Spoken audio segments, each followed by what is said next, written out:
And welcome everyone to ESPN College Football, presented by Jimmy John's from the corner of Broadway and University here in Boise, Idaho, under the lights at Albertson Stadium.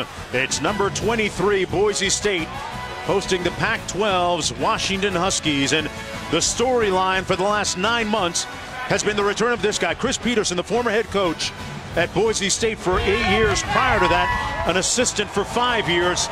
A stir, a swell of emotions rolling through him head to toe as he took to the field a little bit earlier. Hello, everybody. I'm Mark Jones alongside Rod Gilmore. Quint Kessenich join us in just a bit. And Rod, for months we've been talking about this, and it's interesting to note the variance and the emotions of Coach Petersen as he took the field earlier this week too. Yeah, it's a strange situation. He's called it awkward a couple of months ago. He said that emotional, and should be emotional. He's got 49 former players at Boise State that he recruited. He's got another 20 guys over there that will be starting for Boise State, and he took 6 recruits from Boise State to Washington with him, and he was the mentor to the head coach at Boise State. So it's really emotional. They've got a lot of connections. It was interesting to see the reception he got from some of the fans as he came through the tunnel a little bit earlier. It was slightly warm, but let's talk about the quarterback situation. On both sides of the ledger tonight, there are some serious questions about one on who starts, the other how well he's going to do. Well, inexperienced quarterbacks on both sides. For Boise State, you've got Ryan Finley, redshirt sophomore. He now becomes the starter after waiting his turn. For Washington, we think we're going to see Jake Browning. He is a true freshman. People that we know have called him the second coming of Kellen Moore, the great Boise State quarterback. Is he ready for his opener? Well, he's going to get a shot, but we expect to see other quarterbacks for Washington as well. For the last several weeks, Chris Petersen has kept the media and people who have speculated at bay as to who his starting quarterback would be. Would it be Browning? Would it be Lindquist? Would it be Carter Samuels? We'll find out for sure, definitively, in a few moments. First, though, Washington winning the toss, deferring to the second half. Boise State will receive the opening kick. Back deep, it's Kelsey Young and Jeremy McNichols for the Broncos. There's a look at McNichols, number 13. He'll be their starting tailback.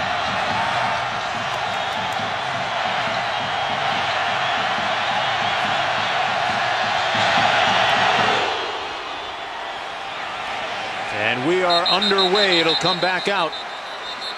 First down and 10 for Ryan Finley, the starting quarterback. He only played in 5 games last year, completing 12 passes. He has limited experience, but for most of the summer, he had a good distance between himself and the other players at the position, and finally, after the second scrimmage, took control as the starting quarterback. Well, I think he was presumed to be the guy in spring until he had an off-the-field incident that had him arrested, and they kind of pushed him back in line with everyone else, and he solidified himself as the starter during fall camp. The 6'4" sophomore out of Phoenix, Arizona, has it first down and 10 from the 25. They'll hand it off, and a nice gain of about 5 yards by Jeremy McNichols, who didn't see a lot of action early in the season last year, but really became one of their key cogs offensively as the year progressed. Second and 4 after the 6-yard gain.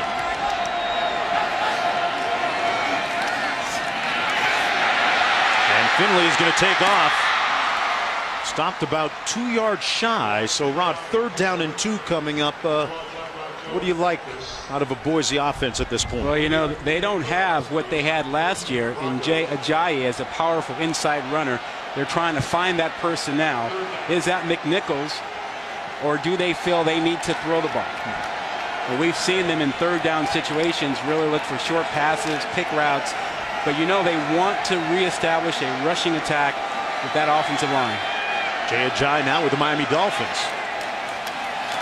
They're going to run it and get stoned back at the 30-yard line. A good surge up front from Azim Victor, and a good hit on Jeremy Nichols. So it'll be 4th down on the 3-and-out coming up.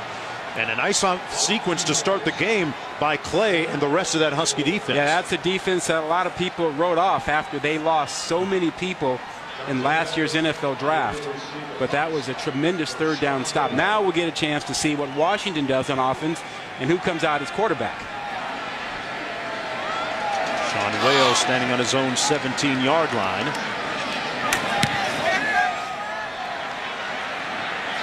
It takes a Bronco bounce down to the 31-yard line where Dante Pettis catches the ball, and it'll be Browning to come out as the starting quarterback. Jake Browning is a true freshman, folks. 6'2", 205 pounds, out of California. Get this, he threw 91 touchdown passes last year. And as a senior, was the high school player of the year. Rod, some very impressive statistics, but things are different under the searing bright lights on a Friday night here in Boise. Well, so many of us who had that first freshman game felt the anxiety, the shortness of breath. Takes you a while to get it all settled down.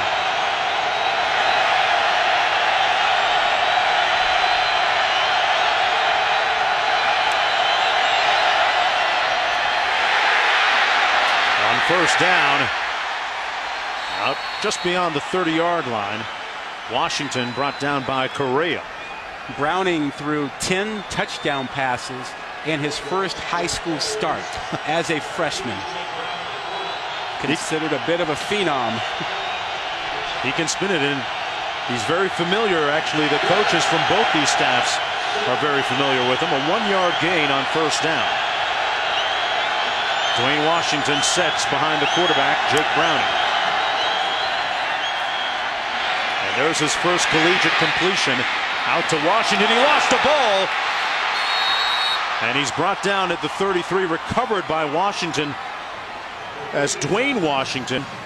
Dante Dion made the hit to knock it loose, but we talked about it earlier. Washington has a little bit of a proclivity to put it on the ground. Yeah, he did that a little bit last year. In one game in particular, dropped it on the ground a couple times. Now on a third down, you do want to protect your quarterback. You see the fumble there. Empty formation when you have no additional blockers in the backfield. Teams like to bring pressure. Now they've got one back here. Do they give him more protection?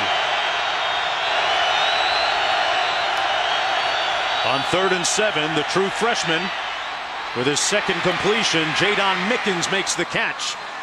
And it looks like he's going to get just enough, depending on the spot, for the first down. Jadon Mickens is going to be a key player for them this year, but there's a flag down back at the 28-yard line.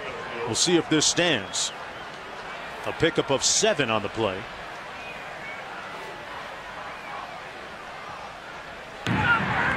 Personal foul, roughing the quarterback. Defense, number 8. He hit the quarterback at the knees. This is a 15-yard penalty, automatic first down. That's Kamala Correa. Just kind of telling him you're not at Folsom High School anymore. That's kind of a low hit, though. You want to protect the quarterback's knees. Good call by the refs there.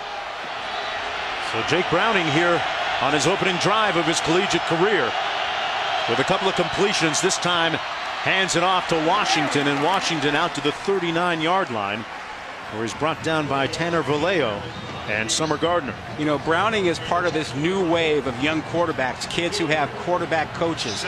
He started working with a quarterback coach at the age of 10. Troy Taylor, former Cal quarterback out in the Sacramento area, has tutored him for years, including in high school.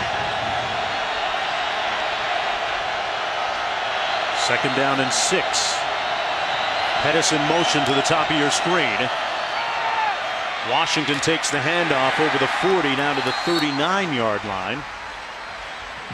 That'll set up a 3rd down coming up for the Huskies.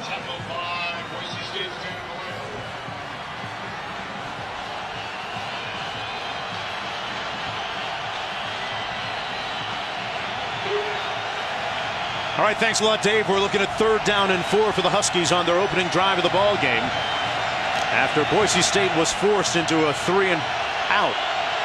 This is a true freshman quarterback, Jake Browning, at the controls.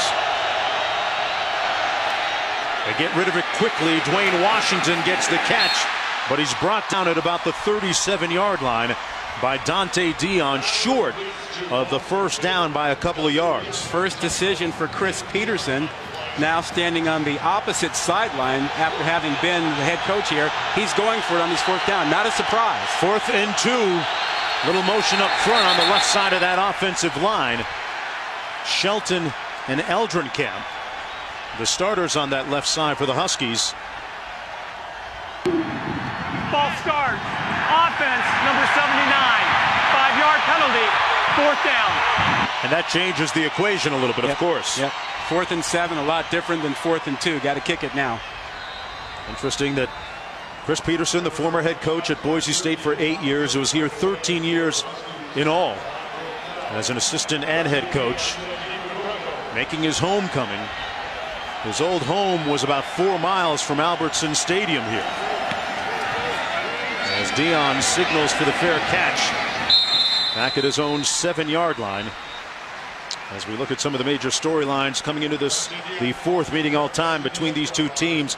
Chris Petersen making his return, something that's been talked about for 9 months now. Washington starting a true freshman quarterback, Jake Brining.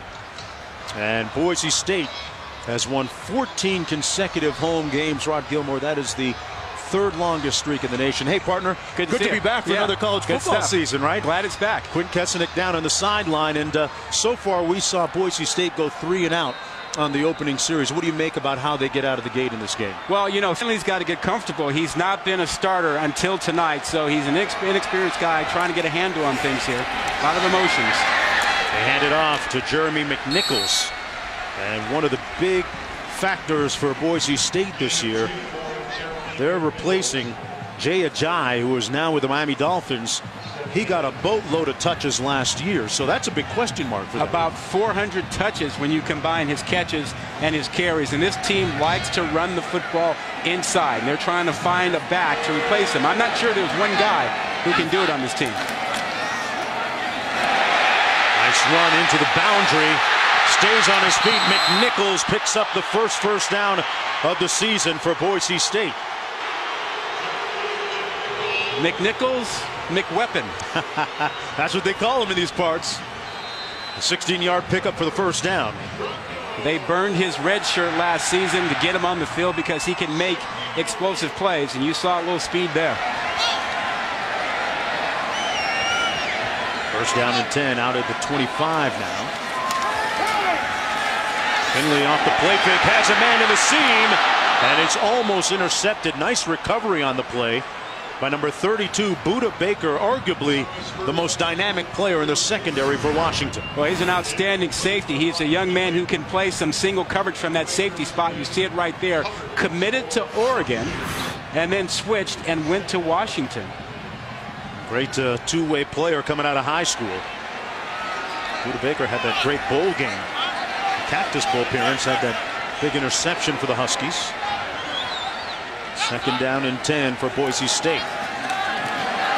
Little receiver screen, but that's going to be incomplete. Intended for Shane Williams-Rhodes, their leading receiver a season ago. You know, this is the second series we've seen this Washington defense do a good job on early downs. This is a team that lost 3 first-round picks last season and a second-round pick, all off their defense. And so far tonight, first 2 series, they've been pretty good. That secondary thought to be one of the strengths of their defense. 3rd and long coming up for the Broncos. A couple of receivers into the boundary. Pass complete to McNichols out of the backfield, and he's close to that first down marker. Let's see where they spot it. Looks like he's got enough for the first down. Got a great block out front from the tight end, Jake Rowe. And so far, they are giving McNichols all he can handle. Giving the ball to him, throwing it to him, much the way they used Ajayi last year. First down and 10 for Boise State. McNichols now sets in the backfield and takes the handoff. Powers ahead for a couple of yards. Azim Victor making the stop for Washington. Yeah, Rod, you talked about this Husky defense. 3 first-rounders gone. They lost 4 players to the NFL draft in the first 44 picks. And this is a tough night for them to come in under these lights and play against a Boise State team that returns a lot of starters. That's why they are considered double-digit underdogs in this game. Kelsley Young, the Stanford transfer, in the backfield. Pass is complete. Now to the 43-yard line. That's Holden Huff, the backup tight end. You know, it's not often that you find a Pac-12 team, one that has a reputation of going on the road to a non-Power 5 conference team and being an underdog. That's the kind of respect that Boise State has generated over the last few years, chiefly because of Chris Peterson. Well, the last time these two teams met, Boise State was trounced 38-6, and there's a lot of Broncos that still remember that game. Young in the backfield and comes out wide open. They turned him loose. Young with a first down inside the 35. Buda Baker finally stopped him at the 33.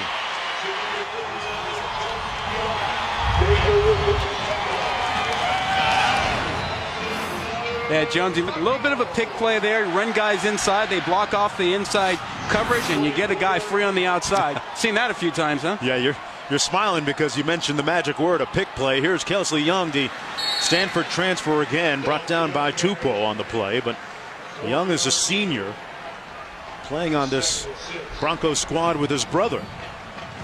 Picked up his degree from Stanford, wanted a chance to go elsewhere and become an every down back. Didn't think he'd have that opportunity at Stanford. Here he is on the blue turf.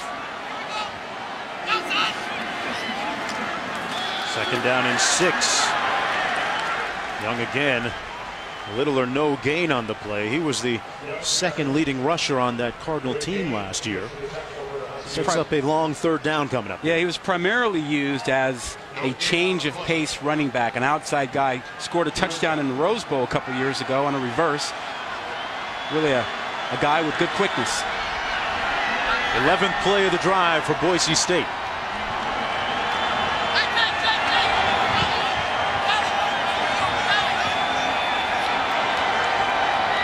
Play clock down to 7.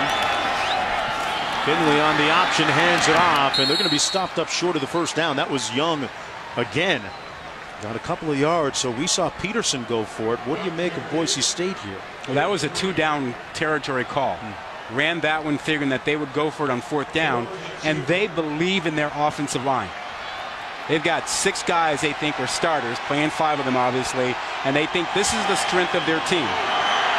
Tyler Rosso is a relatively new place kicker for Boise State, so he's going to stay on the sidelines. McNichols comes back into the ball game. Now motions out of the backfield. Finley going to take off, has the first down at the 20-yard line.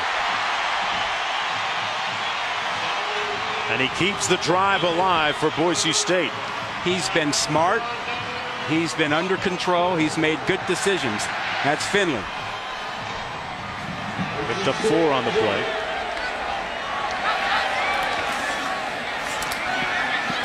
Handoff once again to Jeremy McNichols. Brought down by Corey Littleton. Now, partner, in all the tape we were watching on Boise State, you kept pointing out, you know, Rod, when they get down here inside that 25-yard line, you kind of see trick plays out of them. I said, yeah, and it wouldn't surprise me in this kind of a game. Yeah, but the guys on the other sideline know those trick plays. I know that you know that I know that I do trick plays down here. 2nd and 7. Anderson in motion to the top of your screen. On the play action fake, Finley again. There's some nice scrambling, picks up 5 on the play. Going to spot it back at the 13-yard line. Elijah Qualls made the stop. And another 3rd down coming up. They've been able to convert several times on 3rd down on this drive. There's Brian Hartson, the second-year head coach, former player here at Boise State. Wildcat. Jeremy McNichols now going to take the direct snap with this Wildcat formation. Fakes the handoff and gets another first down. So they are firing on all cylinders offensively right now. You know, that offensive line they really believe in. You go to the Wildcat, you take out Finley, bring another lineman in, and just power ahead. Now they've got opportunities on a 1st and short down here, 1st and 7. A lot of options.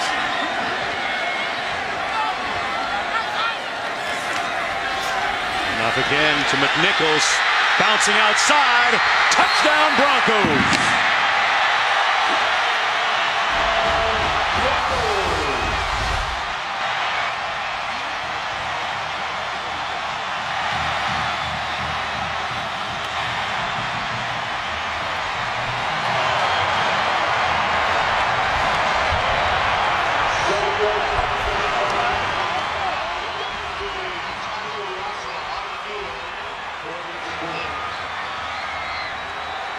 Nichols with his second rushing touchdown of his career, and the extra point, no good. And the score remains 6-0. Back after this. Welcome back to Dick's Sporting Goods Kickoff Week. A very impressive 16-play, 92-yard drive by the Broncos, and they lead 6-0. And there's a guy right there that was doing a lot of the heavy lifting, Jeremy McNichols. Working on those hamstrings a little bit. Help from Ryan Finley making some key runs as well. That extra point was blocked by Buda Baker. That's Washington on the kickoff return. And we're going to take a little break. When we come back, you know, Jake Browning came on campus in January, but he's ready to take Boise State to school when we come back. Welcome back, everyone. A look at Albertson Stadium in the background there. 6-0 Boise State, number 23 with the lead. College football primetime presented by Jimmy John's. Mark Jones, Rod Gilmore, Clint Kesenick down on the sidelines, and that is Jake Browning, the true freshman quarterback who threw 91 touchdowns last year as a senior in high school. Came onto campus in Seattle in January to get acclimated, and has really done a great job, of course, having won the starting job.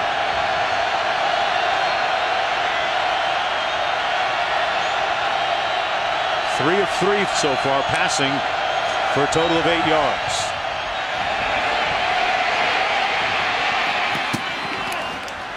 Pass is going to be ruled complete at the 32-yard line to Dante Pettis. You know, Browning also has a connection to Boise State. You know, Chris Peterson was the coach at Boise State when he made a random stop at Folsom High School and noticed Browning. And one of the coaches there, Troy Taylor, who was a coach at Cal, said, "Hey, I got the next Kellen Moore, Boise State's all-time best quarterback. This kid is the next one." And they offered him shortly after that.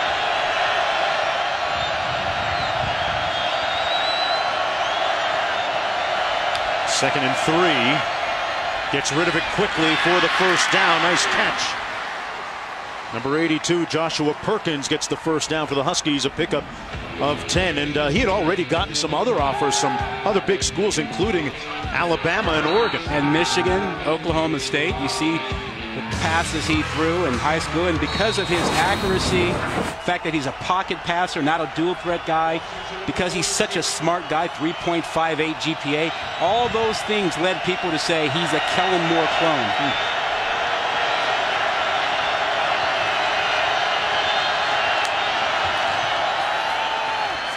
And off to Washington, sidesteps a couple of defenders. Nice straight arm, but then brought down right near the line of scrimmage. It'll be second down and long coming up. You know, Jones, I think one of the reasons Browning is in there, not just that he's a phenom, but the Washington passing attack was not good last year. They were 11th in the Pac-12. They were not very good. Bring him in for that, but they were also telling us that they would play more than one quarterback. And here's another one. As scripted, KJ Carter-Samuels comes in. Number 11. Bit more athletic, can run around a bit. Hands it off out to the 47-yard line to Miles Gaskin, another true freshman, talented, a 3-yard gain on the play. There's a look at the resume of Carter-Samuels. So there was a 3-quarterback competition in camp. Browning, Carter-Samuels, and Jeff Lundquist. And we've seen the 2 freshmen, a redshirt freshman, true freshman, not Lundquist yet. Expecting to see him before the night's over. Levon Coleman coming into the ball game now. 3rd and 6.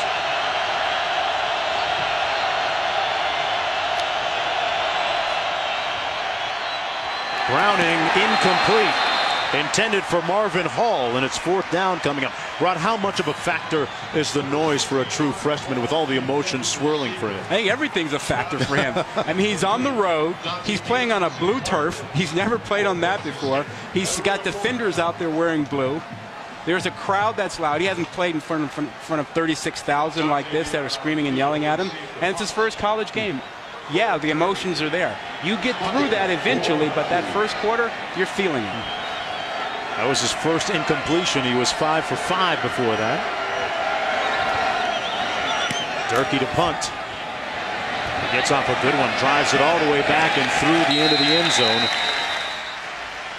A 54-yard punt, nothing on the return. Broncos with the ball when we come back.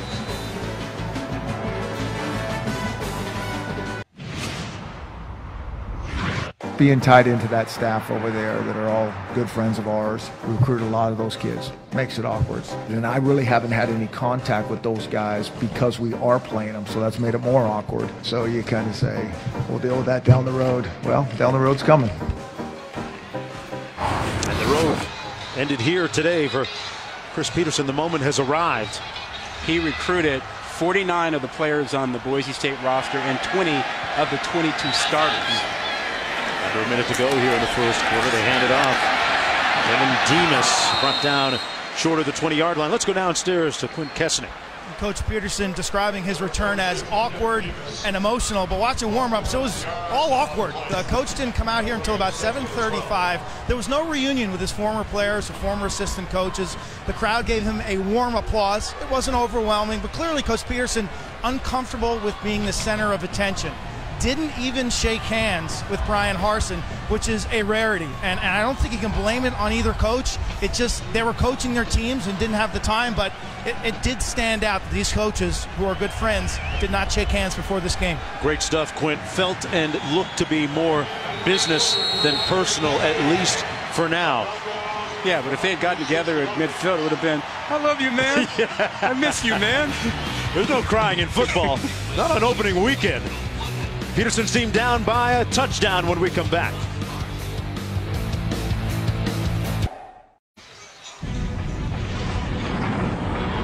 ESPN, home of the college football playoff.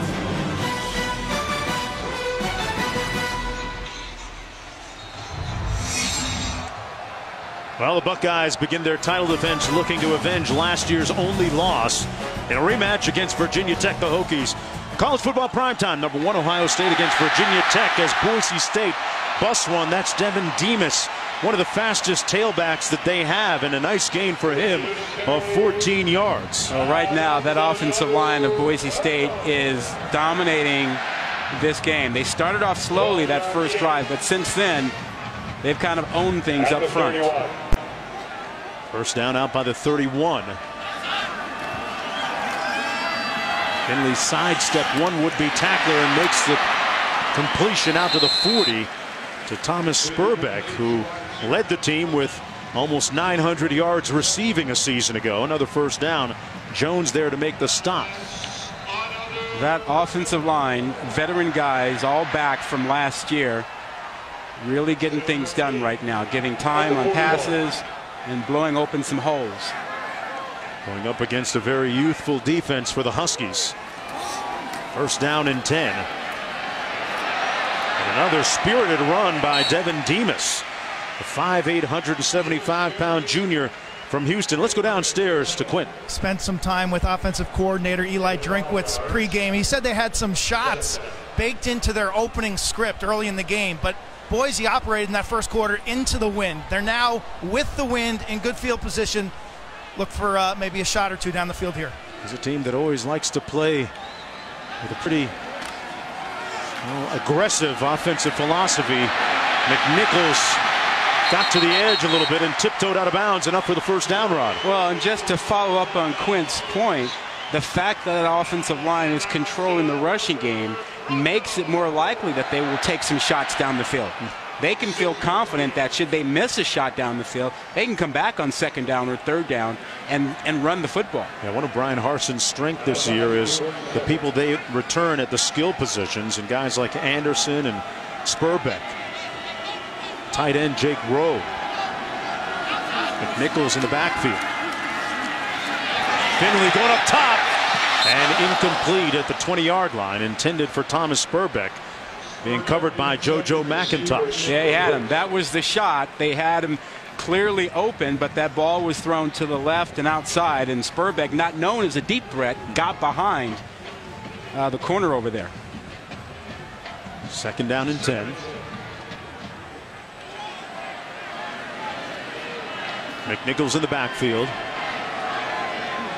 Trips right formation. Here's McNichols. Got a nice block and picked up the first down at the 28-yard line. That's a young man who, coming out of high school, committed to Utah as a wide receiver, but wanted to be a running back, and Boise State said, we'll give you that shot.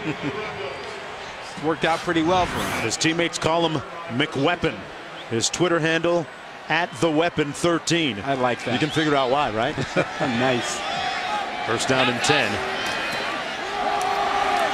Handed off to the Stanford transfer, Kelsey Young. And Young battering his way to another first down. A pickup of 13 on the play. Jonesy, last time they got down here, they went to a wildcat running back in a direct snap position. They have 114 yards rushing already. You mentioned it, that offensive line doing a great job. Young again over the left side, broke a couple tackles. First and goal. Actually, he's short of the first down at about the 7-yard line. But great, strong, determined running by Kelsey Young.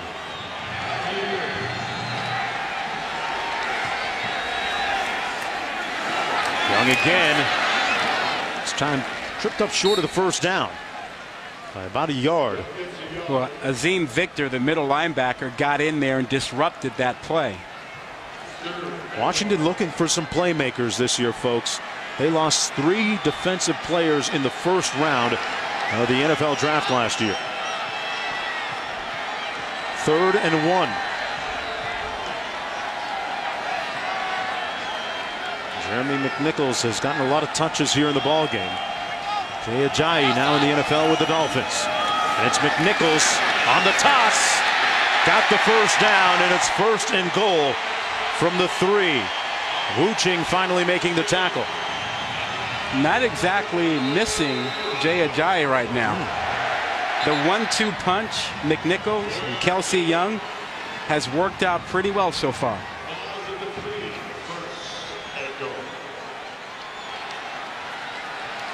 McNichols has 68 yards rushing already.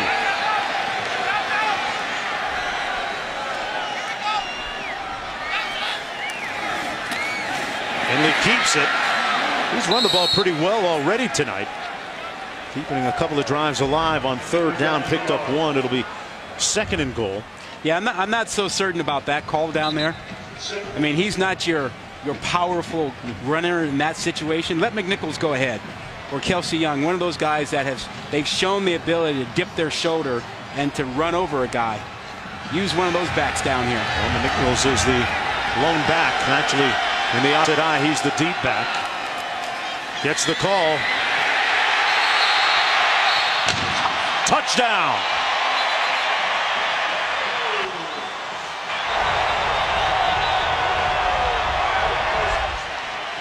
And a flag down on the field in the aftermath.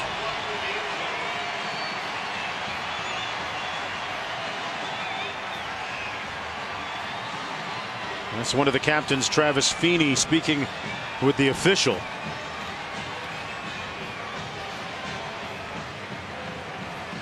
The result of the play is a touchdown.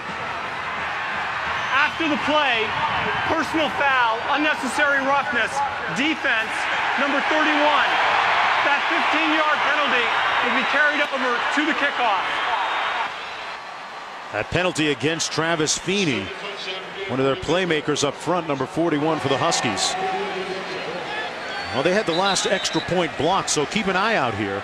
And we often see early in the season that special teams can be a little bit of an issue for some squads. Now let's check and make sure that he got in. Yeah, that ball's across the line as his knee touches down after he breaks the play, and that's a good call. That's a touchdown. And keep an eye on the left side of your screen. Personal foul right there. Yeah, right over there. You see the end of it with Feeney engaged with, looks like, Jake Rowe.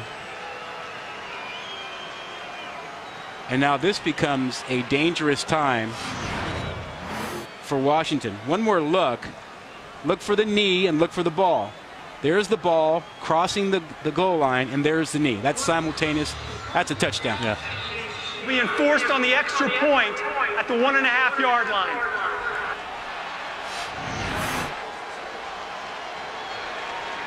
So, you know, that penalty. Did you go for it here a little bit? Well, you got the penalty. You're at the 1.5-yard line. You've controlled the line of scrimmage. Why not? That offensive line has done a great job so far. You pointed that out. See, normally, Jonesy, I don't believe in going for 2 until it's the fourth quarter. You start chasing points. But when you control this and you get a gimme with the penalty, I think you take a shot. I hate it when I break my rules. There's always an exception to the rule, right? Well, they, because of that personal foul, moved the ball to the 1.5. McNichols already with a couple of touchdowns. He's in the backfield, but they give it to the fullback straight ahead. Flags down, and Jake Rowe did not make it into the end zone.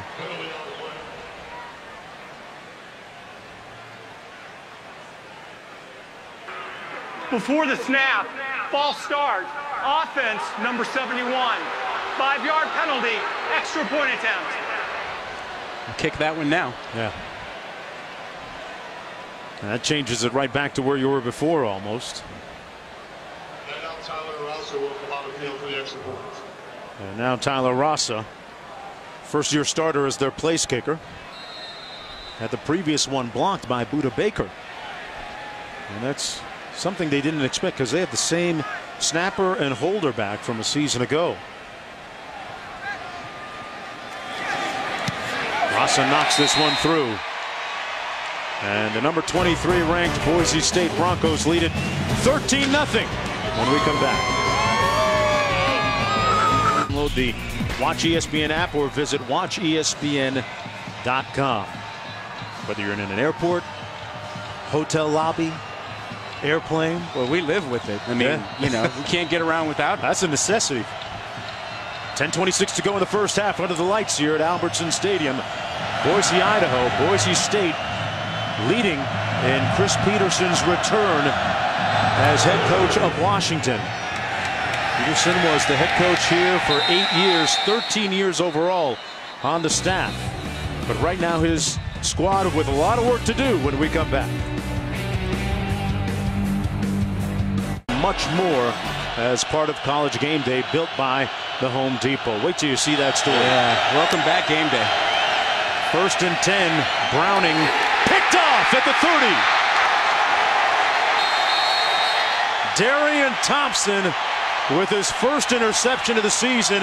And Rod, you're shaking your head about the true freshman here. Well, we were just talking about that during the break, that it was a dangerous time. That you're down a couple of scores, your defense is struggling, and you're a freshman on the road. Now you might want to press a little bit to try to get something done, and that's what happens here. Underthrows this ball, and now you have a pick, and your defense is back on the field. He was looking for Pettis, and look at the true freshman's reaction. Boise State can have this ball at the 24-yard line of the Huskies, too. Yeah, he didn't see that Thompson was heading to the flat, and he underthrew that ball and got it picked off. Young in the ball game.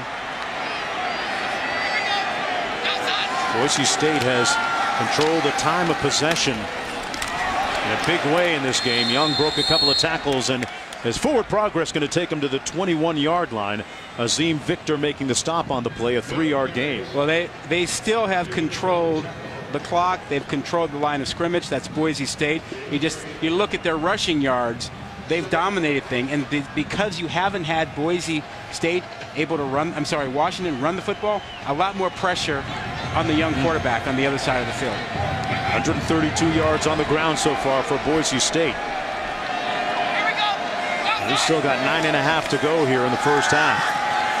Finley out of the backfield finds his man.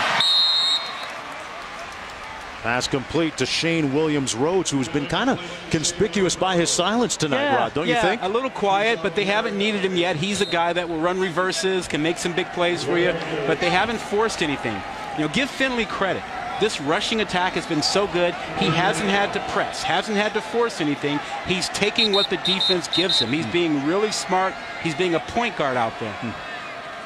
3rd down and 4 as Rod Gilmore gives us our first basketball analogy. Won't be the last. We got a timeout down to the field. Brian Harsin wants to talk things over. The second-year head coach.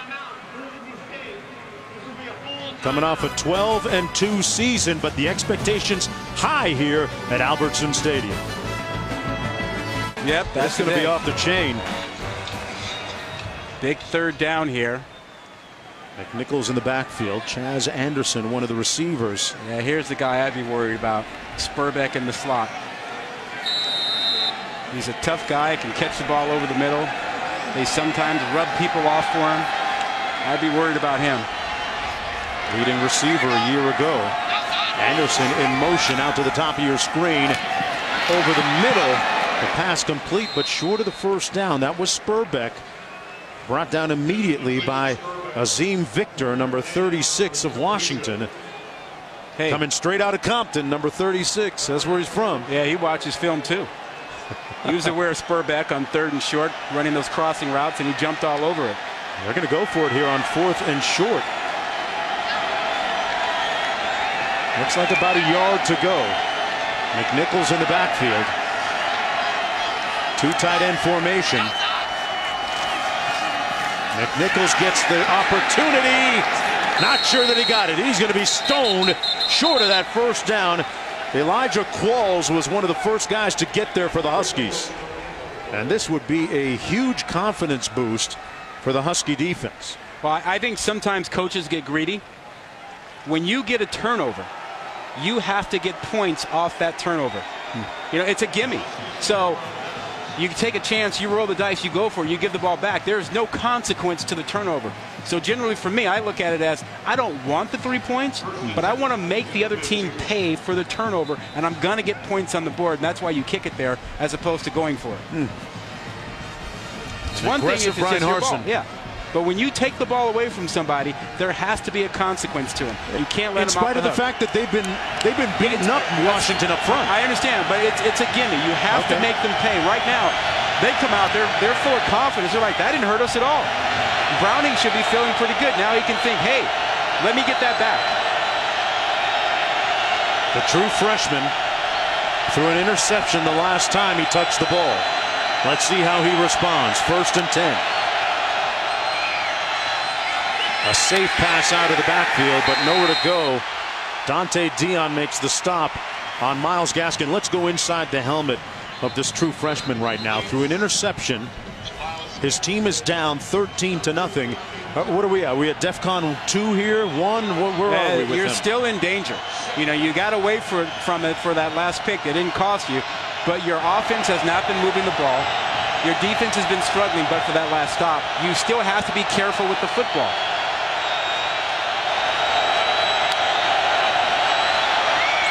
They set up the middle screen, complete. Washington with a nice run after the catch and picks up the 1st down. Let's go downstairs to Quint.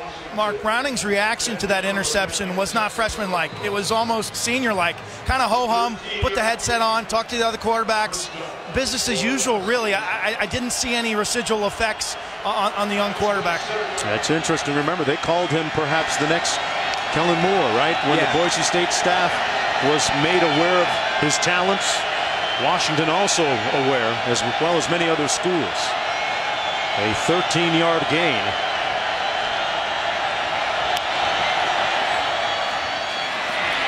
Right between the tackles, tough sledding for Dwayne Washington. Rod, how has the staff and Coach Smith, the offensive coordinator, made the game a little bit easier? I was surprised when they told us that there was about 75% of the package put in for the true freshman. I expected a little less than that. Yeah, so did I. That's a lot for a youngster to handle, but they really believe he's one of the smartest young quarterbacks that they've come around.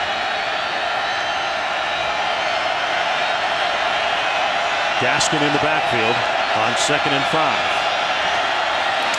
Oh, and he got rocked. Martirano was there to meet him almost immediately upon receiving the handoff. Look at this. Yeah, bad snap. Wasn't prepared for it. That threw things off, and then the freshman just gets pummeled by Materano. Now, you've got a 3rd down and long. The guy that you need to get involved is Jadon Mickens, number 1. He's a guy who could help out an awful lot, but they haven't really looked his way today. He's up there.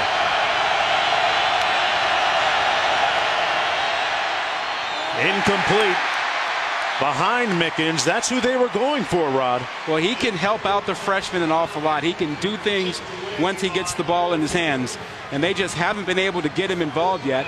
But if they do, that will help Browning an awful lot. You know, we would be remiss if we didn't mention that one of the main weapons missing for Jake Browning, the freshman quarterback, is wide receiver John Ross, who was injured earlier. He was a major loss for this Huskies team as they punted here on 4th and 9. Yeah, as a kick returner and as a receiver. And good starting field position for the Broncos from the 41 when we come back. EP gets that new gig. Under 6 minutes to go here in the first half. The Broncos pitching a shutout so far here in Chris Peterson's return to Boise State. The former head coach of the Broncos for 8 years, seeing his team down. And here's Spurbeck getting ready to throw, and they tricked him. Huff making the catch for the first down. They drew first blood on a little trickeration. You think Harson's looking across the sideline going, "Gotcha, Pete. I got mine in first." Spurbeck, the former high school quarterback. Nice toss to Huff for 23 yards. And I have a feeling, partner, that's not going to be the first one of those we see. Or the last one, I mean. McNichols back of the game, takes the handoff. And good gang tackling and pursuit by the Huskies defensively that time. Well, Jay Ajayi was the guy that got the majority of the touches in the backfield last year, and they threw the ball to him a bunch. But what do you make of how they replaced the 397 touches he got last year, Rod? Well, they've done a nice job of spreading it around tonight, but I think you'd have to say that the key guy is McNichols. I mean, he's been a tremendous weapon for them already tonight. 2nd down and 10. Nichols options out of the backfield. They set up the screen. That was Kelsey Young, brought down almost immediately. Back to Ajayi. Word coming just a moment ago that he cracked his ribs. And he's with the Miami Dolphins. Had a great preseason outing a couple of games ago, but last night was injured. Suffered a rib injury, but is still going to be on the Dolphins' 53-man roster. And he's a talented player. He's got a good career, good future there. 3rd and long, row in motion. Stops in the slot. Down the seam, and that's going to be an interception at the 12-yard line. The 2nd pick of the game for the Huskies defensively. That was Kevin King with the interception. Shane Williams-Rhodes, the intended receiver. Finley misfiring that time. Yeah, first mistake. This is the first mistake by Finley. He has him on it. He's late with this and also underthrows it. Williams-Rhodes was out there open, but what a tremendous play by Kevin King, who comes up with what could be a play to turn things around for the Huskies.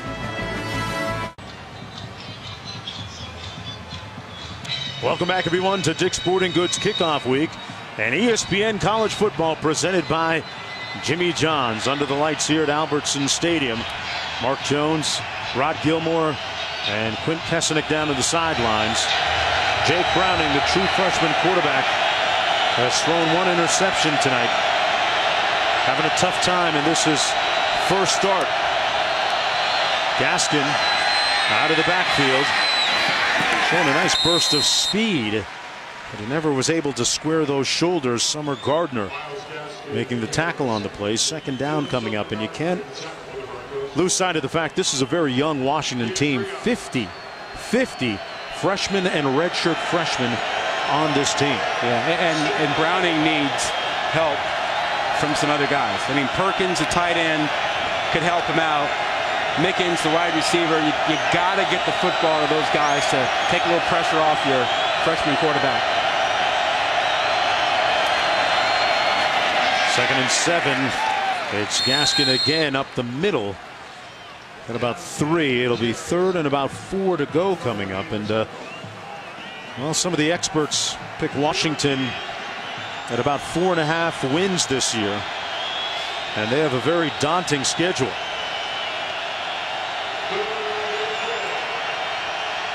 They're going to learn a lot about togetherness and being able to stick with it this year. Still believe that's the guy. Mickens in motion. Now sets beside the quarterback, Browning. Browning wisely throws it away, which under the circumstances you'd have to call that a good play, right, for him? Yeah, smart play. There's nothing there.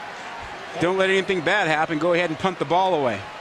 Now, Rod, when you look at the ledger and Washington's schedule, Vegas has them at 4.5 wins, the over-under. I mean, how do you count them up here? Look at this stretch here. Look at that stretch there. That is a tough stretch. That is rough.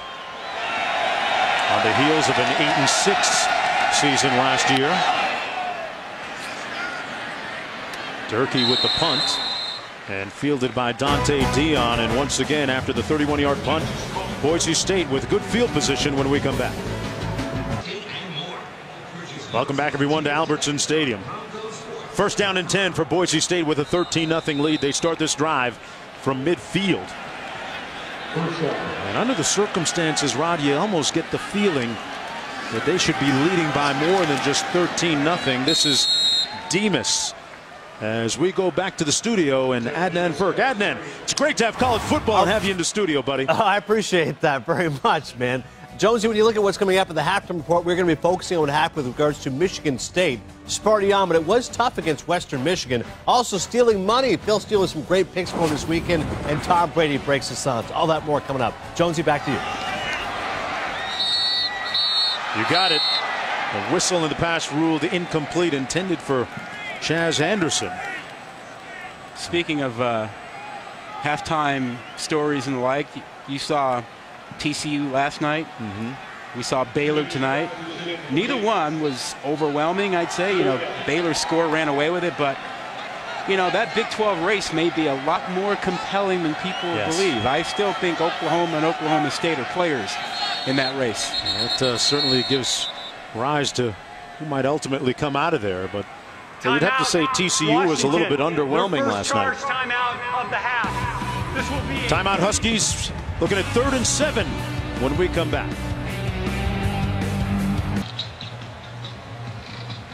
3rd and 7 for Boise State coming up here. Quarterback Ryan Finley, the first-time starter.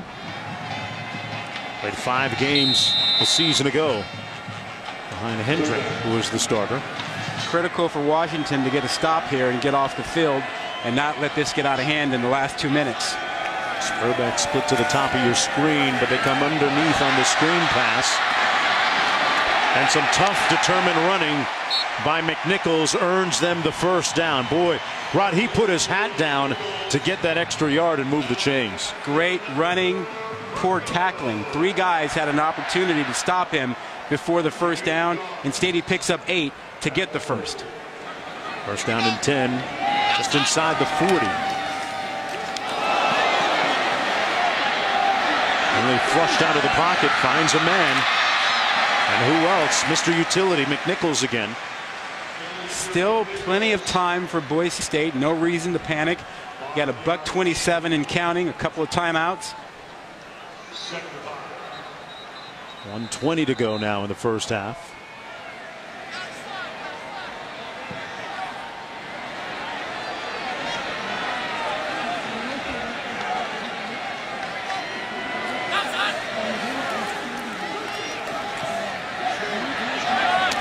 Pass complete.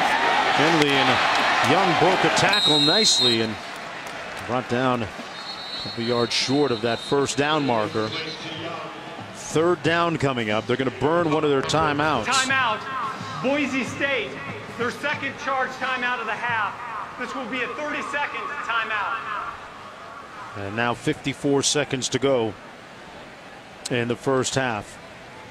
Rod, 3rd down and 3. Boise State up 13-0. But as I was saying, it almost feels like they should lead by more and have this game maybe 21 or 24-0 at this point. Yeah, they've been dominated by that offensive line of Boise State. They've run the ball pretty much at will. And on the other side, Washington has struggled. 9 rushing attempts, 17 yards, and that's made things a lot tougher for Jake Browning, the freshman quarterback. So they've got to find some kind of a rushing attack in the second half. But most importantly right now, they got to get out of this half without giving up a touchdown. If they give up 3 here, they can still live with that. But giving up 7 right now, if that happens, man, that's going to be a tough hill to climb for Washington with a freshman quarterback. Now, Boise State has enjoyed good field position for most of the ball game. There you see the range of place kicker Rasa, the first-year starter. They run it and pick up the first down. Young doing the honors that time, so 49 seconds to go. They can't get off the field. Yeah. They've had a couple of 3rd down opportunities to get off the field, and they haven't been able to get a stop.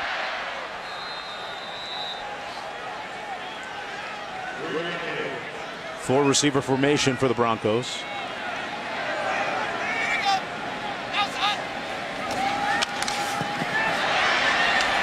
Boy, Finley with great mobility made chicken salad that time out of nothing. Picked up 7 on the play. 32 seconds to go. Yeah, he was running for his life. Had he had time, he would have found Williams Rhodes completely open in the end zone. But he was pressured and got out and got the best out of it he could. The 4 receiver set here for Boise State.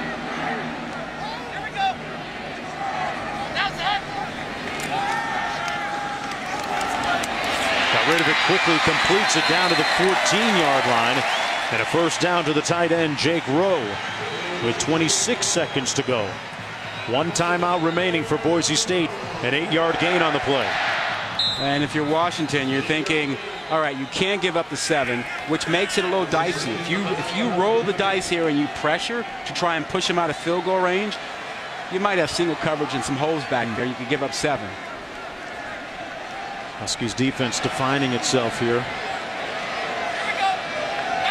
3 defensive players picked in the first round a season ago. Young covering up that ball with 2 hands and deep inside the 10-yard line. Clock running.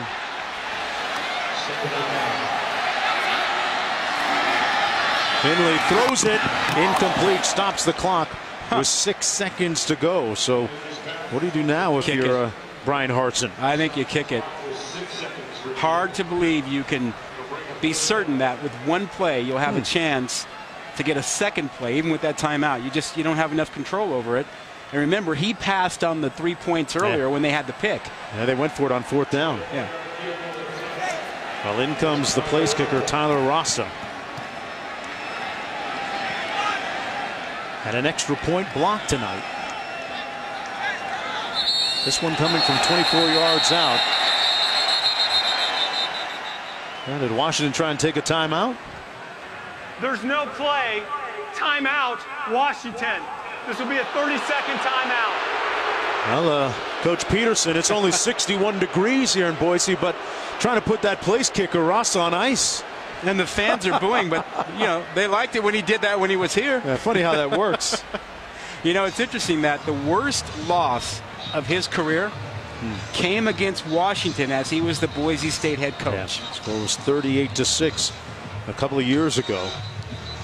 It's just the 4th meeting between these 2 teams, and conversely for Boise State, Brian Harsin, the head coach, says that these are the type of games we have to win. We have to beat these power conference teams whenever we match up against them.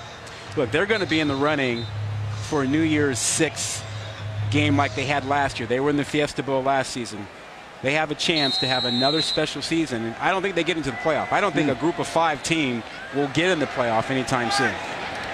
But to play in one of those top 6 games, they have a shot at that. Don't tell that to Boise State. They're dreamers, man. The field goal is good by Rasa. And then dream on. 16-0 lead with 2 seconds to go here in the first half, and a first half dominated by the Broncos, especially in the time of possession category. And they have really found something with that guy, Jeremy McNichols, the 5'9" sophomore from Long Beach, California. Running the ball, catching the ball out of the backfield, screen passes, putting up some good numbers tonight. 70 yards rushing on 14 attempts. That's 17 touches for him, which we thought that might be the total for him for the night. But he's been so effective, they've just continued to feed him the football. They're going to kick this off here, and boy, if you're Chris Peterson, what do you say to your true freshman quarterback Browning at halftime? How do you get him back in his happy place, if there is one? You tell him he's fine. We got it all, got the nerves out of our system, and let's go play in the second half. What do you remember about your true freshman night? I couldn't breathe after the first quarter. Thought I wasn't going to be able to play the entire ball game. Second half felt a lot better. There you go. Well, maybe second half will work out for him, and we got something going down on the field. The first down and 10 from the 25-yard line for the Huskies.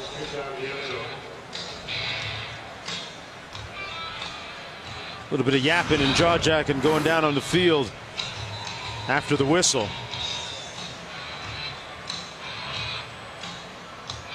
Typical. Hey, now the game started. Yeah. Game really hasn't started until something happens. Browning 7 of 11, just 41 yards, and they're going to take a knee and take this into the locker room and regroup at halftime. 16-0 at the break. Boise playing their first home opener since 2009. They have the lead. Let's go to the studio for our halftime report. Welcome back to Dick's Sporting Goods Kickoff Week.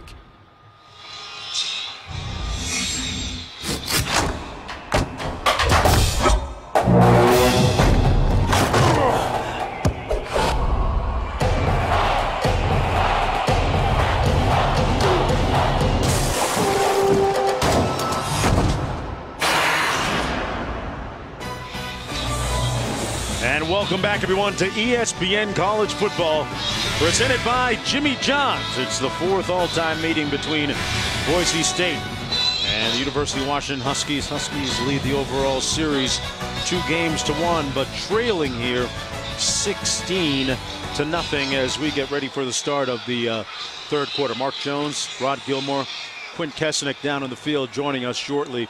So far, Rod, Jake Browning, the true freshman, who was one of the major players coming into this game, has had some brief moments early, but hasn't had a lot of time to really show much, has he? No, they're struggling. They can't run the football. I think they're going to have to throw the ball down the field to really open things up. Their longest completion in the first half, 13 yards. That's not good enough. Boise State's defense is just sitting short, sitting in the middle, really jumping on everything, and they've taken away the rushing attack. So give them some time, get the ball down the field, and maybe they can find some offense that way. Start of the third quarter here from the 20-yard line. It's Washington, and Washington takes it out to the 38. Let's go downstairs. Quint Kesenick joined Coach Peterson a few moments ago.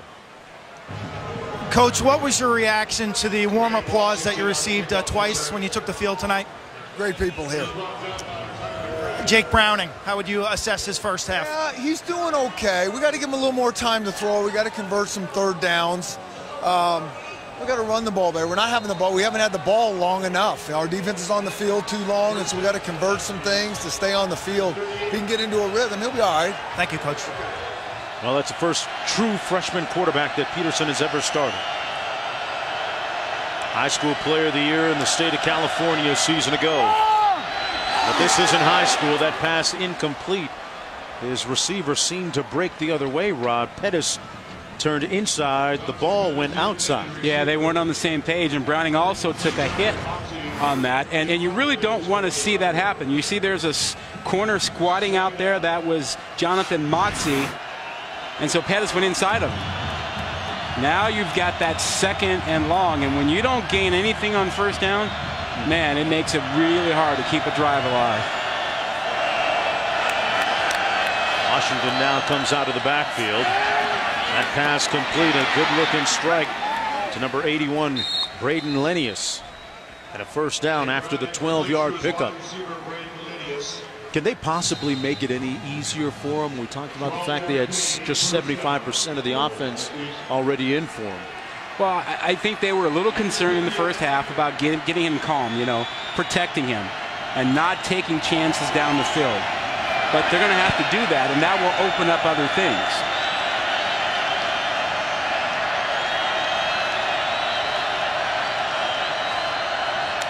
Marvin Hall in motion. They toss it into the boundary. Washington with nowhere to go, brought down behind the line of scrimmage by about 3 yards. That's Armand Nance, one of the vocal leaders up front for the Broncos defense. This defense, that front seven in particular, are really, really good. Really good against the rushing game. And when people have had success against Boise State, it's been down the field. That secondary gave up, I believe, 15 big plays over 45 yards last season. Tough place for visitors to win games. Boise State has won 14 straight here at home. That's the third longest winning streak in the nation. Washington makes the reception out of the backfield, but far short of the first down. It'll be third down and long coming up for Washington. Look at the rush defense for the Broncos. Pretty impressive tonight. Yeah, they've really controlled things. And when you make a team one-dimensional, they can't run the football, it makes it so much easier to play pass defense. Going to bring the noise here on third down and 8 to go.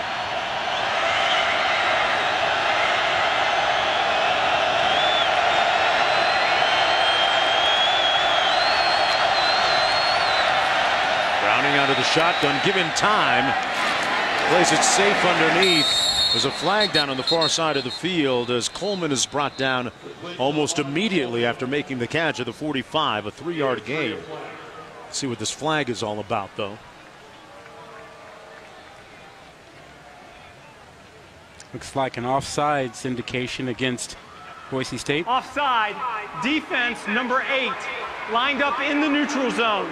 5-yard penalty, replay, third down. That's Kamale Correa, number 8. Well, this becomes one of those third downs Chris Peterson was talking about to Quint. Got to stay on the field. Got to convert some of these. Well, here's your opportunity. You get this, you got a chance to get some momentum. Wonder if they start taking a shot downfield. Is this maybe where they'll do it? We'll see. Third and 3. They toss it. And nowhere to go. Stopped up on the play. That wasn't Browning in. They had Carter Carter Samuels. Now the problem with that is when you bring him in, the defense knows it's a rushing play because he hasn't been throwing passes. So you become one-dimensional, and they look for it. I think if you're going to run it there, you keep Browning on the field for the threat of the pass. Chico McClatcher was brought down, and they'll have to punt.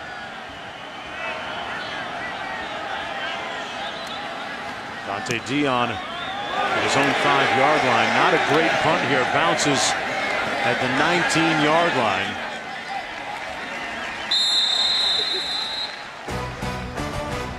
And Boise State will start from their own 19 after the 26-yard punt when we come back. ESPN, home of the college football playoff. Here's a look at the preseason top 10. Ohio State, the defending champions. TCU, Alabama, Baylor. And remember that this year, wherever you're going to your New Year's Eve party, folks, make sure that they've got a big flat screen TV or 8 so you can watch, okay? Yep. That's what it's all about, because those numbers are nice, but winning your conference, the committee says, is a huge, huge factor, more important than where you're ranked by the AP poll. Orange and Fiesta Bowls will be the semifinal games. That pass complete out to number 82, Thomas Spurbeck, and the first rankings come out in November. One of those games we saw up there, Oregon, Eastern Washington. Tomorrow, nice game for Vernon Adams against his old school in his first start for the Oregon Ducks. Running here, this is Jeremy McNichols. Want to make a quick correction. It's the Orange and Cotton Bowls, pardon me, that New Year's Eve. We'll want to be near a couple of flat screen TVs to keep an eye on those games. You think people are going to make some changes? I think once they figure out, okay, I'm going out New Year's Eve, but I'm not missing the playoff game, some plans will change a little bit. Like I said, you better have the right friends. 2nd and 7.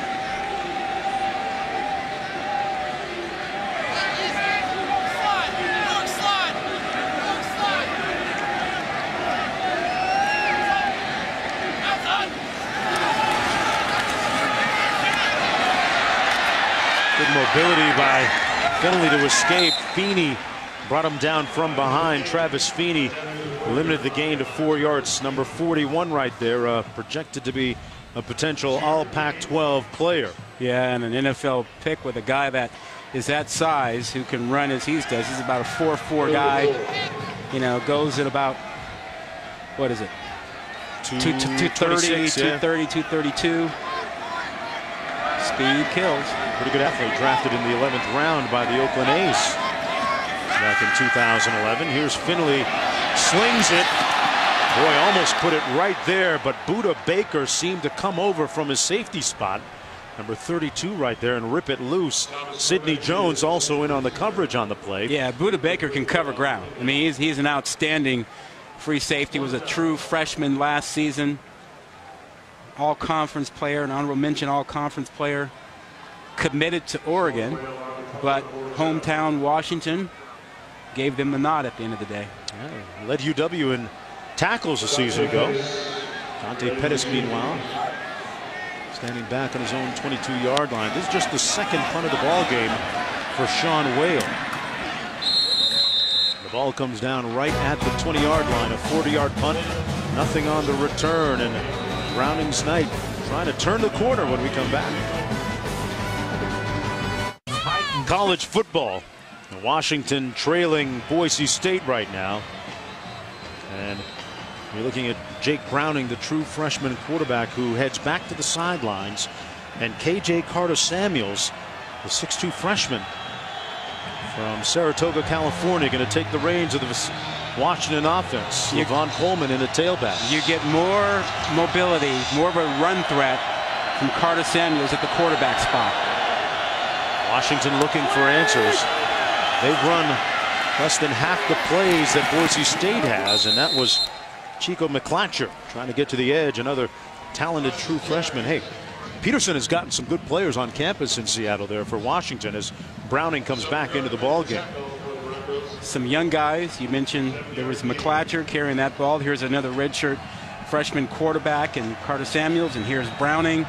A lot of young players, and they just haven't been able to pull it together. Offensive line has struggled too, and they've got some young guys up there. Yeah, Trey Adams, a 6'7" freshman out of Washington as well. 2nd and 2. Perkins in motion at the top of your screen, off the play action. Nobody to throw it to, and he wisely throws it away. So it leaves them 3rd down and 2.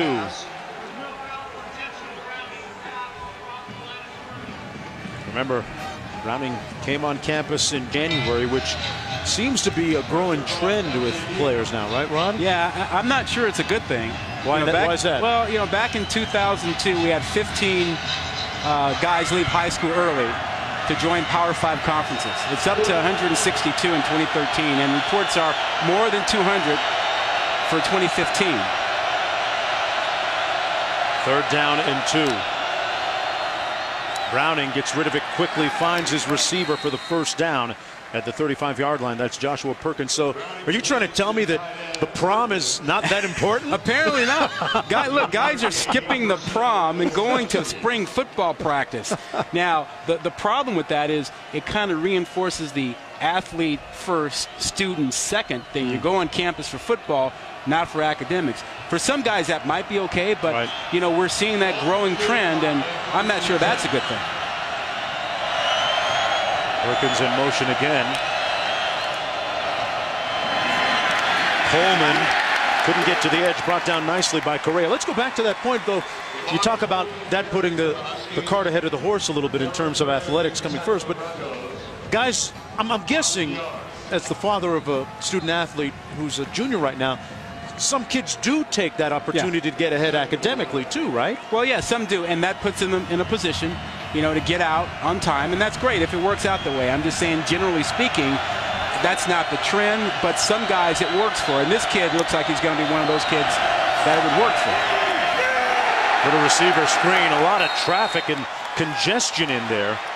The pass was complete, but Ben Weaver immediately made the hit on McClatcher. Just to finish that point, the big picture, there's this push in college athletics to really do more in student welfare and to really push the academic side. But when you still have this rule that says leave high school early for spring practice, a little bit of a contradiction. Yeah, good point. 3rd and long, a popular refrain tonight, unfortunately, for the Washington Huskies. Browning in at quarterback, the true freshman. Wide open over the middle, complete at the 45. And that looked like it was close to the first down. The catch made by Lennius. Braden Lennius, the 6'5" sophomore.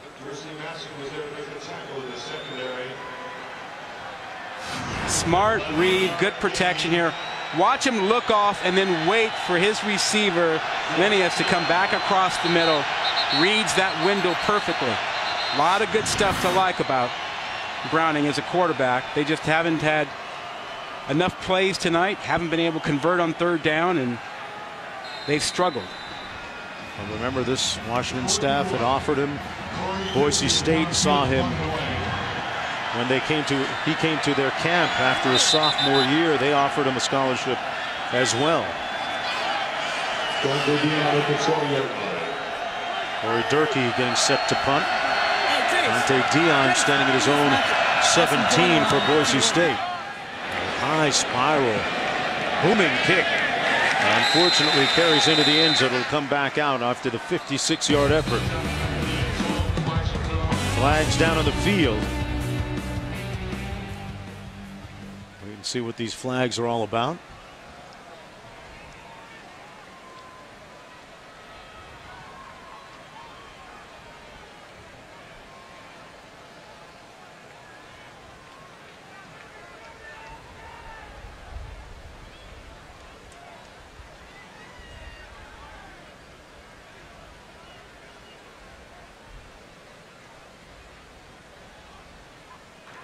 The result of the play is a touchback.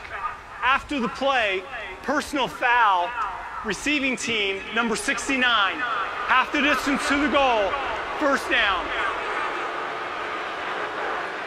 That's on Tyler Horn, number 69. So hold on. Did you go to your prom? Back to that point, no? Well, I couldn't get a date. After this. During the off-season. Don't forget Dave Pollock and Sam Ponder. Yes. They'll be there. Anything to get the edge. This is the Stanford transfer. Kelsey Young bouncing it outside, picking up a few yards on the play. Washington is barely hanging on. They need a play. Their defense or their special teams will have to do something to give them a chance. They need a short field for the offense or a score out of the defense or special teams. They're not good enough offensively to make up this deficit on their own. 2nd and 6. Is it a matter of maybe dialing up some pressure or taking some chances here, Rod? What is it? Well, you got to take your chances. You got to do something. Even if you don't get a turnover, a very short field, force a punt right now would help you. Handed off up the middle. That was Young again. Be 3rd down and long coming up for Boise State, leading 16-0. The Huskies looking for a break here. Been a tough night offensively, defensively looking for playmakers. With the beginning of this new season, they lost 4 players in the first 44 picks to the NFL draft. A lot of all-conference selections included. 3rd and 6 for the Broncos here. Finley under heat, and he's going to be sacked back at the 5. So a huge play defensively for Washington. That's Corey Littleton, one of their prospective big playmakers. A loss of 9 on the play, and Boise State will punt in the shadows of their own goalposts. Yeah, and he's been quiet most of the night, but a great move with his speed and quickness to get in there and get this sack. And so now you've got a chance to get a punt return and start with the ball in Boise State territory, or to make a play and get a big return. This is what you need to get back in the game. Sean Whale punting from deep in his own end zone. A yard off that back line. Pettis fields it at the 43. Looking for a seam and working with a short field at the 27-yard line.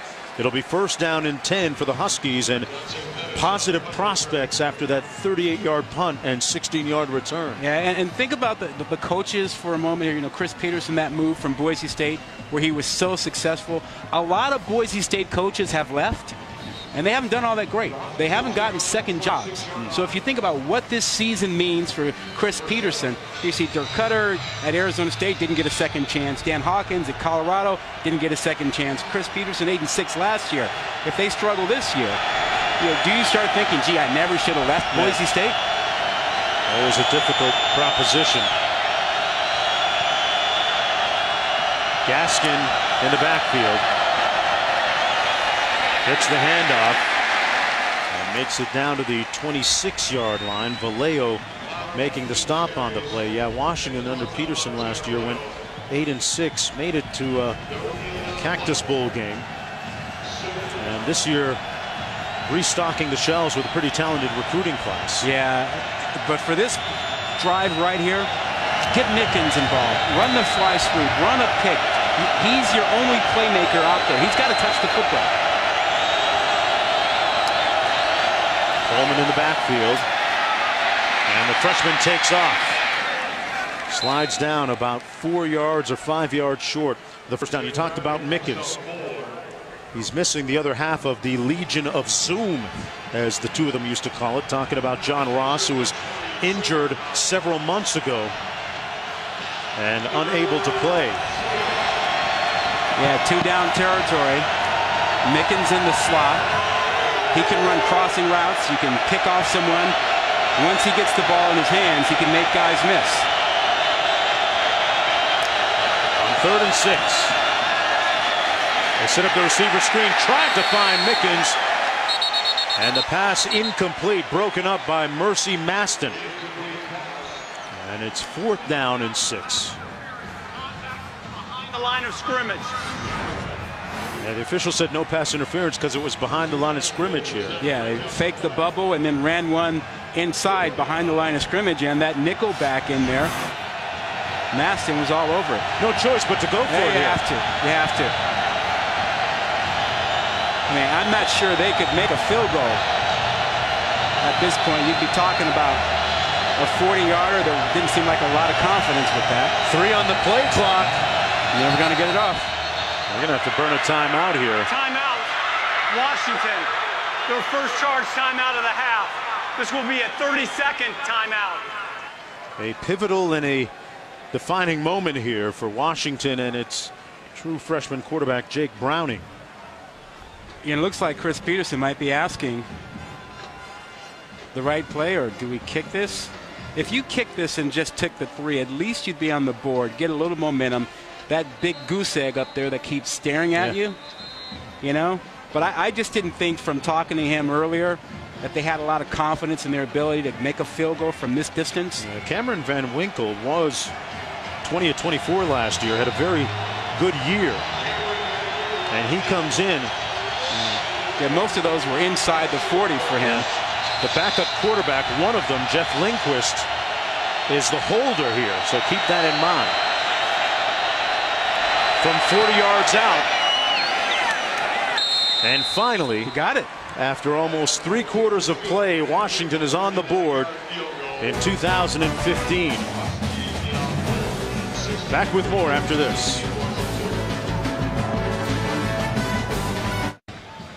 Boise, Idaho, I'm Mark Jones, chopping it up with Rod Gilmore and Quinn Kesenick down on the sidelines. The Huskies on the board after that 40-yard field goal by Cameron Van Winkle. And here comes Boise State. Jeremy McNichols on the kickoff return in a huge collision at the 24-yard line. A big blow delivered by Azim Victor.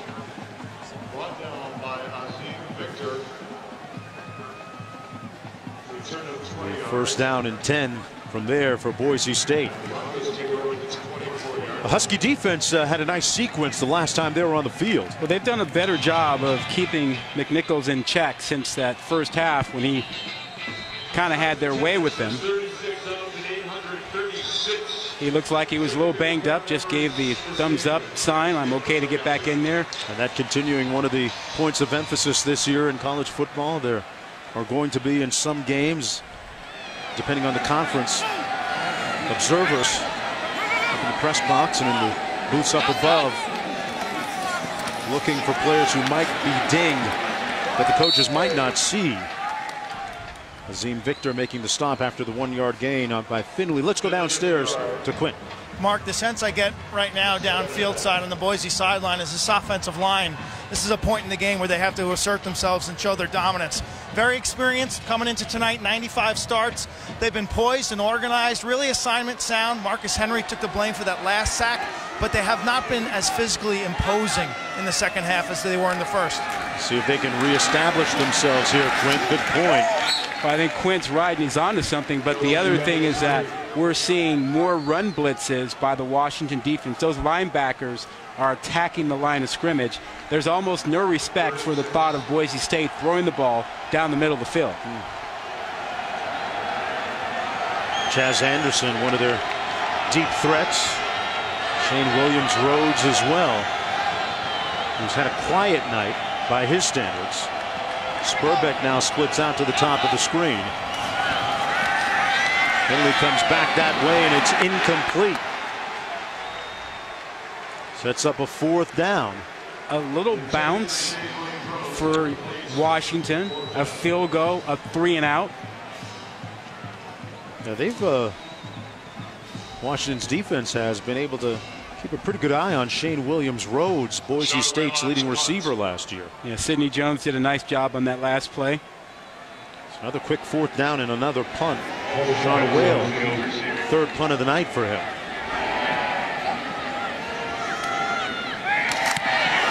Came after it a little bit, but he got off a great punt all the way back to the 24-yard line. This is Pettis on the return, has a wall set up, got a block, still in bounds. Pettis shocking them here at Boise State. Touchdown.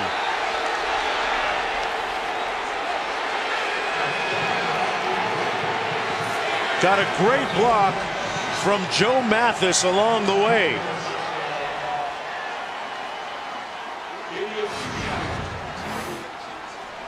"76 yards in all."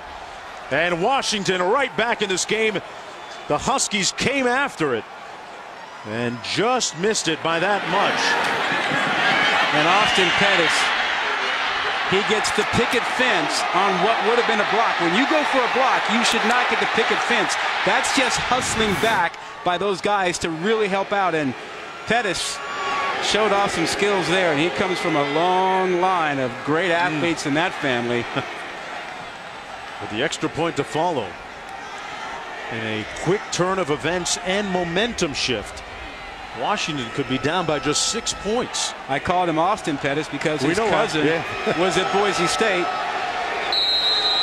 People here don't mind, Rob. Don't worry about it. I get you. But you know, his dad, Gary Pettis, is a Major League Baseball coach. Was a high school summer league teammate of mine. Yep. Wow. Back in the day. Pettis with some lineage behind this talented run into the end zone. And folks, we got a new night and a new day for Washington.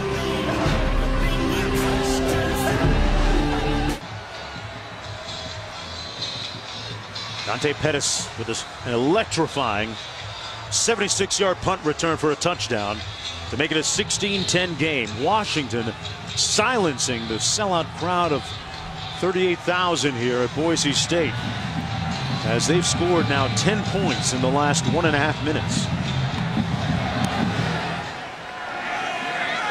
It all started with that defense getting some of that momentum. Let's take one more look. Well, what was the key, Rod, on this? Well, everybody did what they were supposed to. They go after this, and you shouldn't be able to get a great return when you try and block it, but they don't get there. But everybody sprints back to get where they need to be. Now watch. Make 2 guys miss, and then find the picket fence. They set up the fence. Pettis does his job, makes 2 guys miss with his speed and quickness, and then look at all the blocks. The picket fence is set up, and they pick them off one by one by one, and all of a sudden the Huskies get that big play we were talking about to help the offense.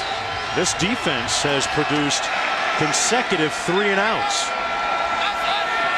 McNichols in the backfield, little play fake action. A first down pass complete to Jake Rowe, the tight end. Out to the 39-yard line, a 14-yard gain and the first down for Boise State.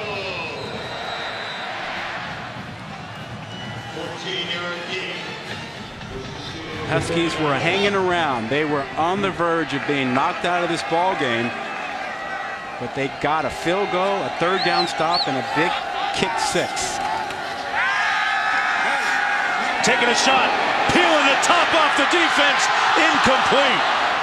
He had Chaz Anderson and barely overthrew him. He got in behind Darren Gardenhire as well. Boy, that was close. Timing. First week of the season. You saw it last night. You saw Michigan miss a couple big throws. Here you see Finley miss one just a little bit. Maybe you lay out, you come up with that one. That one hit his hands, but timing in week 1 just a little bit off. Sets up a second down and 10. One of the few times we've seen them take a deep shot on the draw play. McNichols with nowhere to go, and you can see, you can sense, Quentin Kesenick reported it moments ago that right now in the trenches, that Washington Husky defensive front seems to be winning that battle. Well, they're bringing the linebackers. Yeah, they're no longer trying to sit back and read pass or run. They're attacking the line of scrimmage and shutting down the rushing lanes. 3rd and 9, and a nervous cheer coming down from the stands here onto the field. A blitz. Finley got away and escapes for the first down. Wow.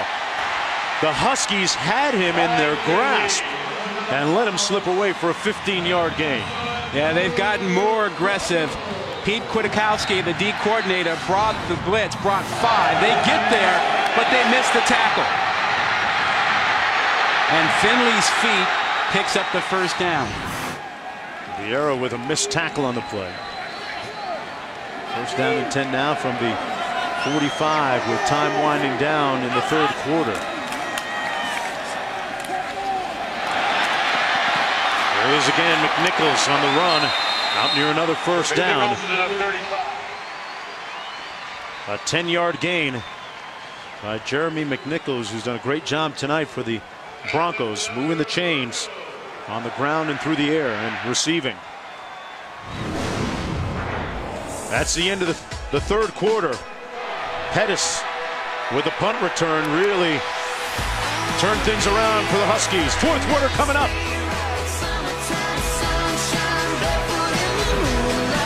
As we start the 4th quarter here, Mark Jones, Rod Gilmore, Quentin Kesenick down in the field. This game has really turned around in 90 seconds in the 3rd quarter. And Washington got back into the ballgame. Finley keeps it on a quarterback run.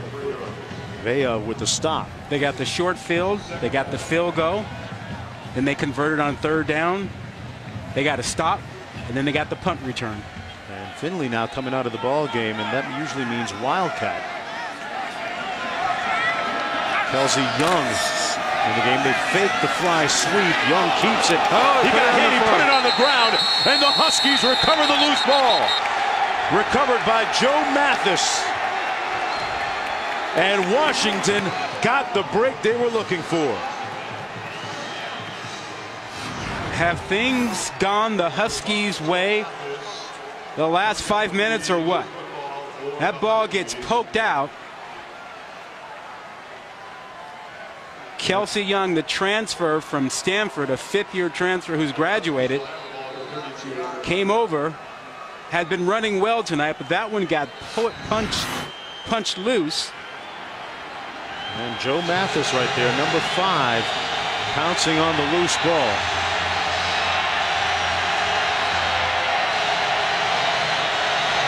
Dwayne Washington to the backfield.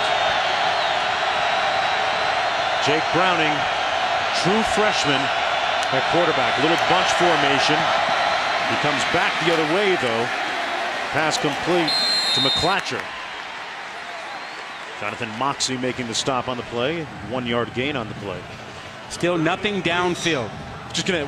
When do you take a shot? Usually after a turnover like that, you sometimes like to pop the top a little bit, don't you? They just haven't been. They don't want him knocked around, so they're trying to get the ball out fast. And Boise State is sitting on everything short and intermediate, and so they don't have anything deep. 2nd and 9.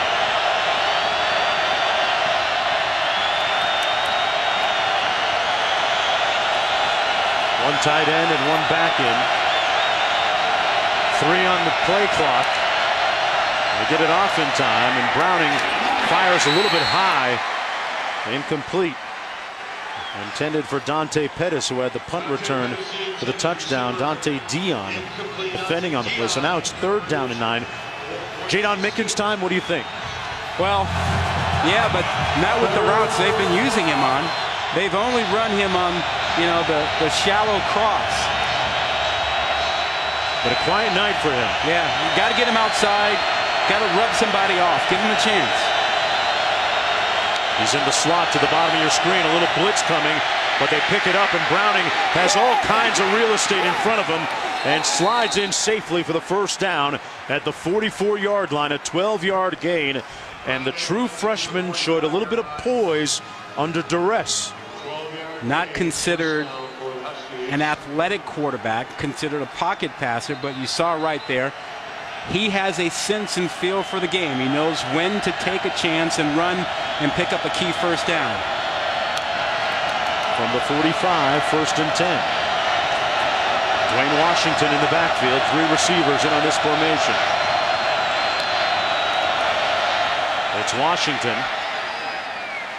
And that pile moved nicely for the Huskies. A gain of about 3, close to 4 on the play. Weaver making the stop. Don't you think Browning has grown in this ball game since we saw him careless with the football in the 1st half and throw that pick? Still waiting for the training wheels to come off altogether, though, right? Yeah, they haven't really let him just cut it loose. But he's thrown the ball away. He's made better decisions, thrown it short, hasn't put them in harm's way with the football ever since that pick in the 1st half. Mickens is split wide to the top of your screen. Browning rolls that way and wisely throws it away. Nothing wrong with coming back to play the next down.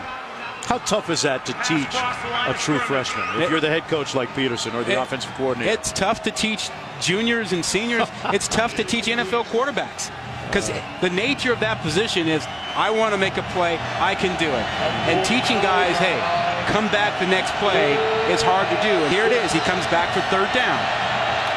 He's 13 of 22 for 77 yards and 1 interception.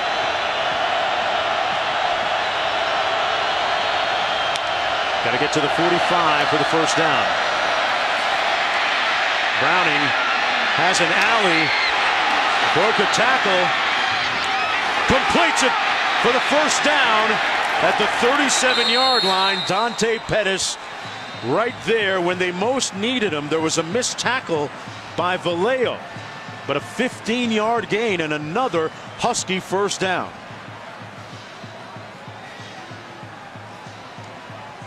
Now there is a flag down on the field. But when the hat comes off, that's usually a sign that someone went out of bounds and came back inbounds, usually the receiver that they're watching.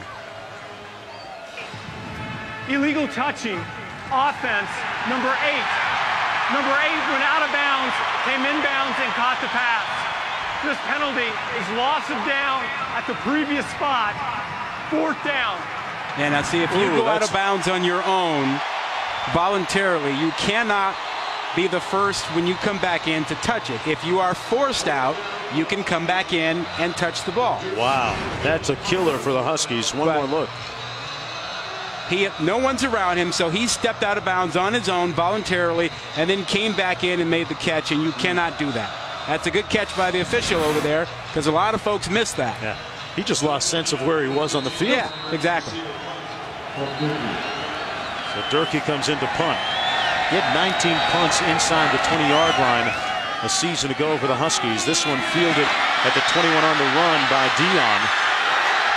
He made a couple guys miss and is brought down at the 29-yard line, and a flag down on the field. A couple of them actually, one at the 23, one at the 34. And things getting a little bit hot here in Boise.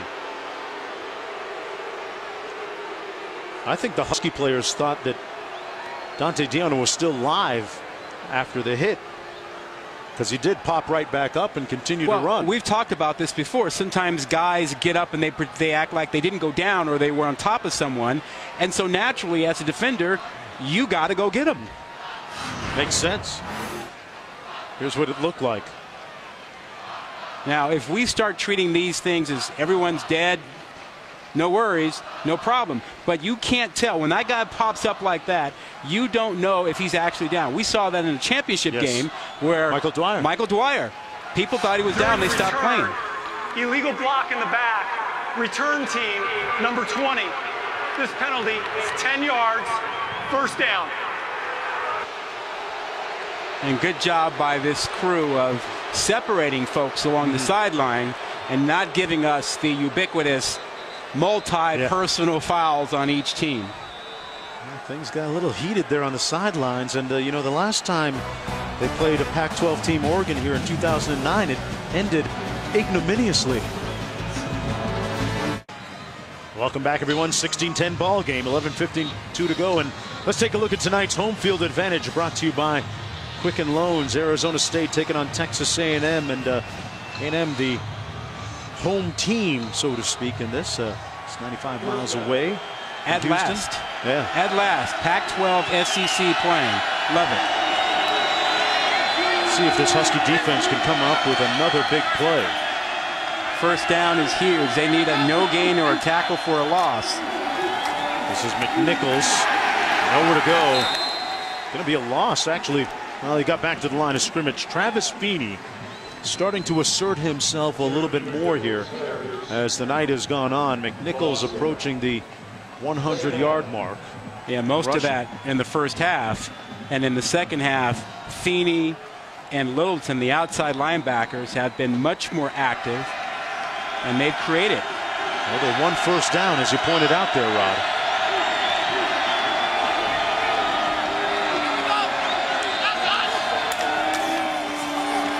Nichols again between the tackles, and boy, those guys up front, Qualls, Tupou, Mathis, making the stop that time.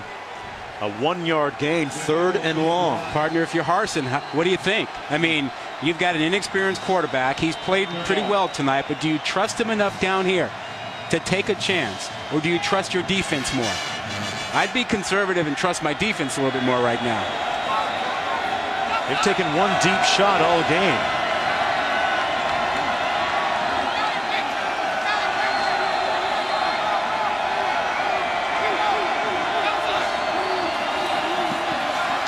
Pass almost picked off, and it's incomplete. Broken up by Darren Gardenhire. Wow, that was close to an interception, Rod. The intended receiver, Chaz Anderson. Instead, it's 4th down, and a bad sign for the Broncos as Anderson limps off the field in pain. Yeah, he's their deep threat. And this Washington Husky defense has become more aggressive as this game is wore on. And I think they felt they had to make the plays, and they're doing it to give themselves a chance. 1-score game. Dante Pettis, who had a punt return for touchdown, they blocked it. They got to it this time. The Huskies blocked the punt, and they're going to have great field position at about the 28-yard line. Who was it? It was Jadon Mickens, the receiver, who's had a tough time catching passes tonight, and it looked like he's paying a little bit of a price for blocking that. Wow. That guy has kept his head in the ball game, even though they haven't gotten the ball to him. He's hanging in there. And what a story with how he wound up at Washington. He's a young man who really committed to USC and then backed off of that. And then his buddy, his high school teammate, Hall, said, hey, I'm thinking about Washington. I know you're thinking about Oklahoma State and Oregon. Let's play video games for it. And he lost to Hall, and Hall said, you're coming to Washington with me. After all those visits and all those phone calls. 1st and 10. Browning out of the backfield, complete. Washington gets inside field goal range. Jonathan Moxey making the stop. A 3-yard gain. They played video games to see where a guy would go to school. And Chris Peterson said yesterday, you see, you spend all that time recruiting and it means nothing. It comes down to guys playing video games. Little receiver screen here to the other side of the field. Pass complete to Chico McClatcher. A 2-yard gain. 3rd down coming up. They're in field goal range. Do you play it safe here or do you take a shot? You don't want to give up the chance to get 3. So Browning has to be reminded, no sacks here. He's been smart with the football. I trust him to throw it, but you need to remind him, no sacks here. Throw the ball away if you get pressure. 3rd and 5. Got to get to the 17. Browning, a little contact, and that's going to be pass interference. Multiple flags on the field. Jonathan Moxey was in on the coverage. The pass was incomplete. Intended for Isaiah Renfro. Here's the call. Pass interference, defense number 2. Spot foul, automatic, 1st down. Moxey shaking his head there. 1st-year starter. He's been one of the surprises of the Broncos camp. Yeah, that's one of the freshmen, Renfro, that Moxey was all over. And now, Jonesy, hard to run inside on these guys. I like Linnaeus, 81, the 6'5" receiver. Corner route, fade route. Big target. They run it. Washington. Nice spin move, but a good tackle at the 15-yard line by Summer Gardner.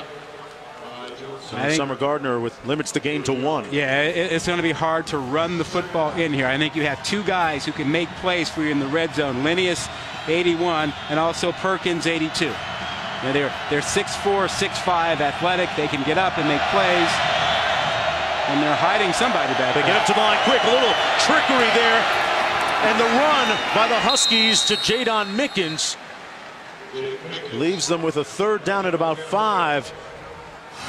So Peterson with a little prestidigitation here, a little trickery, sleight of hand, and look at that. I'm glad you explained that big word.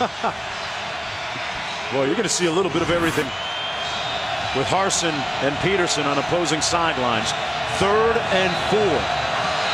Fade to the top is where you have your 6'5" receiver, and Perkins, 82, to that side also.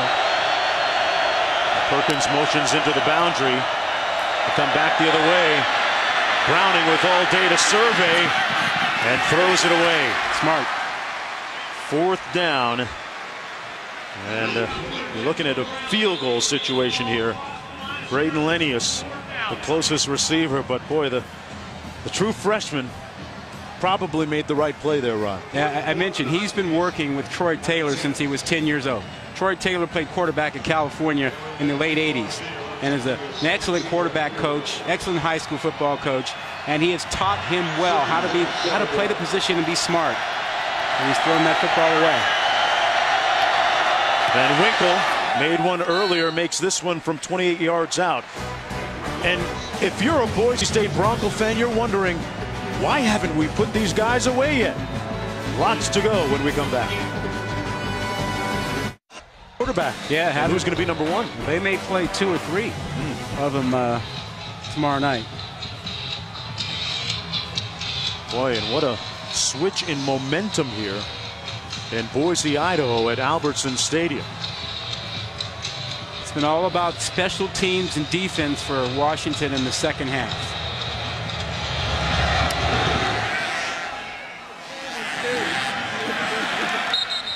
Kick will come back out to the 25-yard line. Special teams always a factor early in the season. This was the blocked extra point early by Buda Baker. Yeah, dead in the water until they got this kick six by Dante Pettis.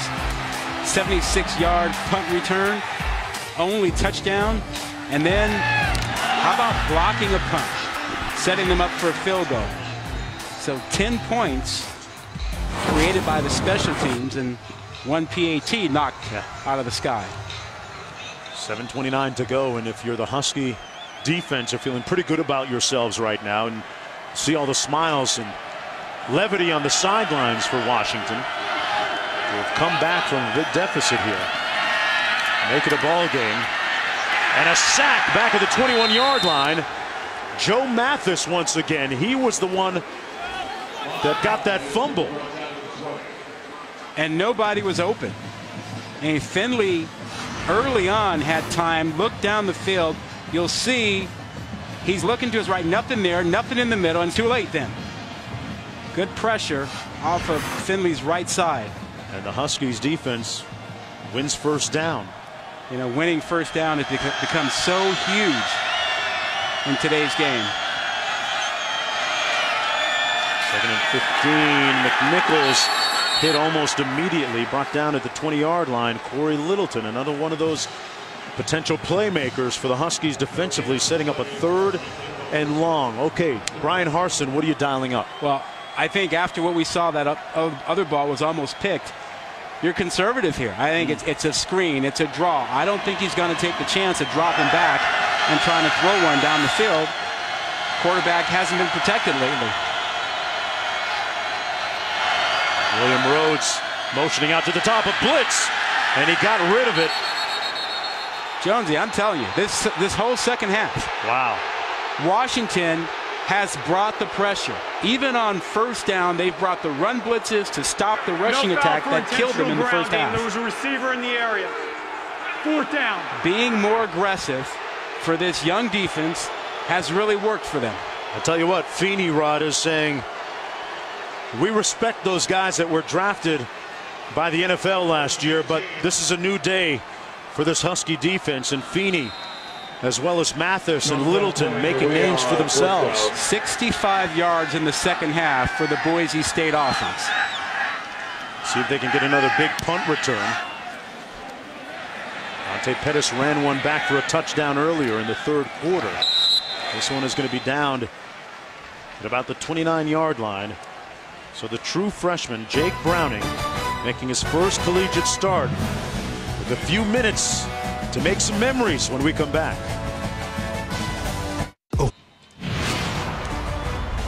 Time winding down here in Boise, Idaho, under the lights at Albertson Stadium. It's a 16-13 ball game. And let's take a look at our game track, brought to you by Straight Talk. The true freshman, 15-25, 82 yards, 1 interception, but that doesn't mean much right now. He's got 6:03 to make some plays and lead his team at least to field goal range.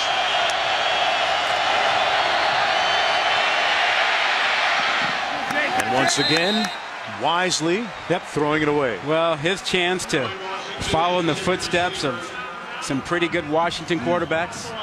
Warren Moon, Sonny Six Killer. Back in the day. You had me with that one at the production meeting. Sonny Six Killer. Washington, right? Yeah. Mark Brunell. Billy Joe Hobart. Billy Joe. Jake Locker. Shall we go on? Great lineage. 2nd down and 10. Browning gets rid of it quickly. Little one-on-one on the edge, and Mickens makes the defender miss and picks up about 8. A missed tackle by Dante Dion. Yeah, they're searching for a way to make a play because they haven't come up with big plays on offense. I mean, the longest play from scrimmage, a 13-yard pass. Wow. Now, they had the 76-yard punt return by Pettis, but from the line of scrimmage, they haven't picked up big plays, and right now they just need a yard. 3rd and 1. Washington in the backfield, 2 tight end formation. Little play action. They were going to throw it. Browning. Almost completed it, but it's incomplete. miraculously escaped a couple of tacklers. Would have taken a sack and breathing a sigh of relief and thought he had one there, Rod. Yeah, he thought he had one, but knew that he didn't have the guy open he wanted initially and tried to extend the play. That's not really his game. He's not a running quarterback, but he bought enough time to give him a chance, but it was not to be. Now, Boise State has a chance to salt the game away if they can have a 4-minute offense and pick up some first downs. And this one's going to bounce all the way into the end zone and come back out to the 25, a 62-yard punt. Nothing on the return. And the Husky defense right now with 5:18 to go has to feel that, based on the way that they've been playing the last 4 or 5 series, that they can get the ball back for the offense and give them another opportunity. Yeah. Let's go downstairs to Quint. Boise's offensive line, which was so dominant in the first half, struggled in the second half. During that last commercial break, or the last Washington series, excuse me, offensive line coach Scott Huff telling his guys, it is what it is, and you guys have to man up, going after him for the first time tonight. So much to be decided in the trenches with 5:18 to go. A fumble! A loose ball, and McNichols pounced on the loose ball. They're going to lose a few yards. They look rattled. Yeah, this pressure has really unnerved them in the second half, and this has been about the speed and quickness of the Washington linebackers. See them attacking the line of scrimmage. They're bringing 6, 7 guys on first down, thinking in terms of run blitzes. Loss of 5 on the play for the Broncos. Ball just inside the 15, 2nd and 15. Between the tackles, it's McNichols stacked up for a gain of 3 on the play. It'll be 3rd and about 12 to go. The clock running with 4.5 minutes to play. Not a great fourth quarter. You know, the other thing, for Jones, Boise State. You know, this hurry-up offense doesn't bleed any clock. You know, if you're thinking about a lead and protecting it a little bit, you know, you run a little bit more clock. Not here. 3rd and 12. They've got to get to the 30-yard line.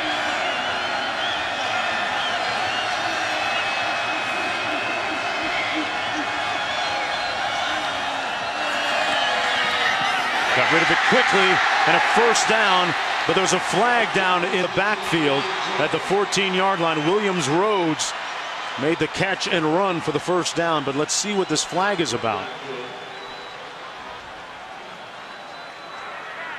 Personal foul, roughing the passer. Defense number 41. 15-yard penalty, automatic first down. That's against Feeney. A 13-yard gain. And we'll tack some more yards on. Let's take another look.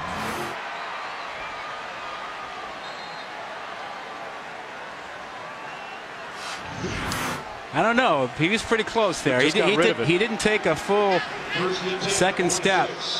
Tried to hold off. Close call. Go either way on that one. All the way out to the 46 now.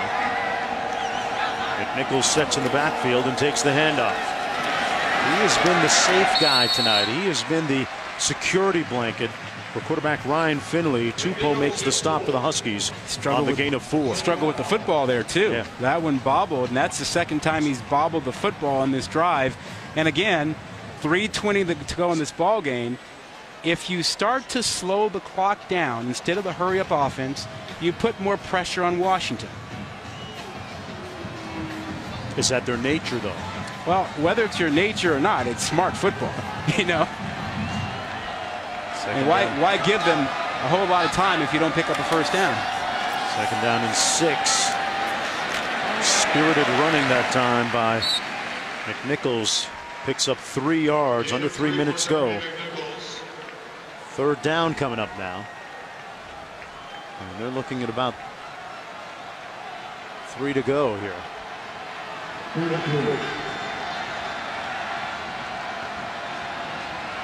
Well, if you're Washington, no reason to change now. You bring pressure. You think running play inside, and you actually hope your secondary holds up if you get fooled. 8 of 17 on third down conversions tonight.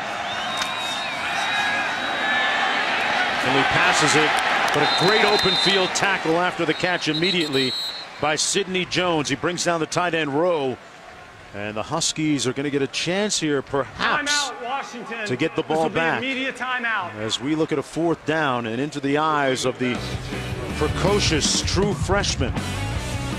Will he get another opportunity when we come back? The players, cheerleaders, the hooting and hollering, foot stomping, bands rocking. Every team. The Buckeyes begin their title defense, looking to avenge last year's only loss in a rematch against the Hokies. College football primetime, #1 Ohio State against Virginia Tech, Monday at 8 on ESPN and streaming live on Watch ESPN. Braxton Miller, just remember. High snap. A fair catch called.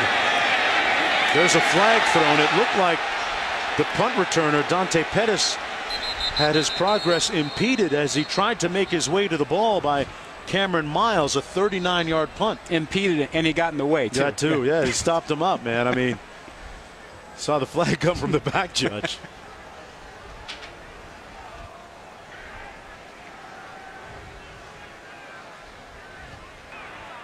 Kick catch interference. Kicking team. 15-yard penalty. 15. Automatic first down. That is a huge break for the Huskies as we take another look here. He calls for the fair catch. Oh, he might have sold that a little bit. Well, no, he had a guy in his way, and he couldn't get to the ball, and he pushed him out of the way. His right. He's got a right to go get that football. And these Bronco fans a little bit on edge. Under 2 minutes to go. The ball out to the 35, 1st and 10 for Jake Browning.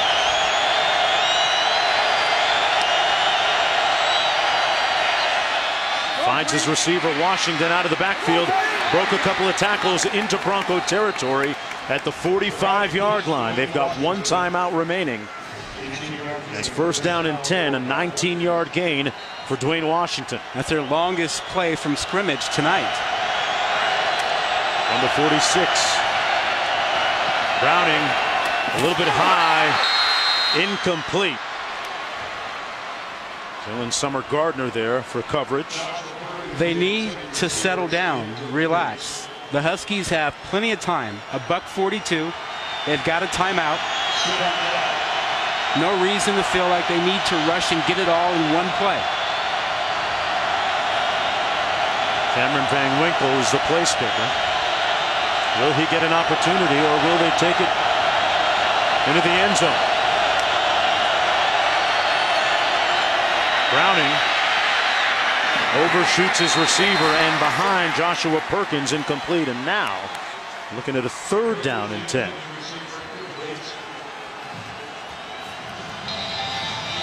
He had a lot of time on that. Didn't seem to have a lot of options, though. Obviously, you're looking at 2 plays from here, not just the one.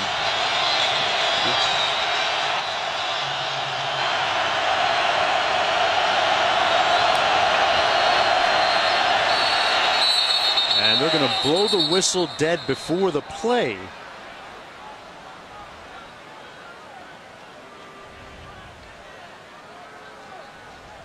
I think Boise State might have gotten a timeout before.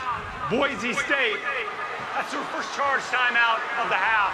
Wow. This will be a 30-second timeout. Wow. Please reset the clock to 1:35. Now, that doesn't make any sense unless you somehow looked out and you saw you were short a guy, you had a problem, because you had Washington in a tough spot. Now you give the freshman quarterback an opportunity to talk to his coach, and his coach is going to remind him, we've got 2 downs to pick this up. We got a little glimpse of what they were thinking there with that play that was called back. So they don't have to think about picking up 10, but get close enough so that they have a 4th down that's manageable.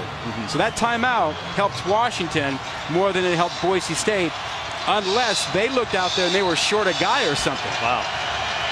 Mickens, one of their big threats, lines up in the slot to the right of the quarterback, Browning. Washington the lone back.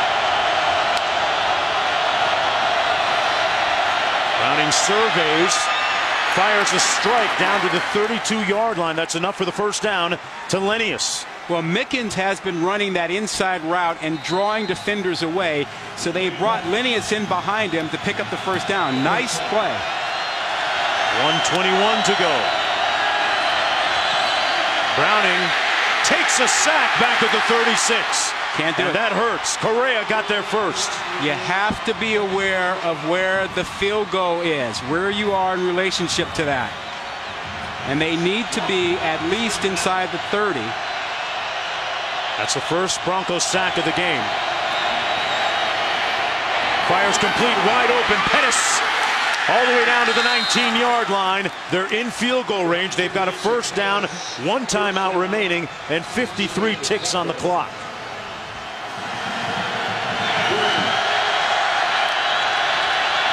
Browning, Mickens got a block on the edge, and there's a flag down. I think it's a face mask. Wow. I think Mickens was trying to get to the edge, and I think his face mask was grabbed over there.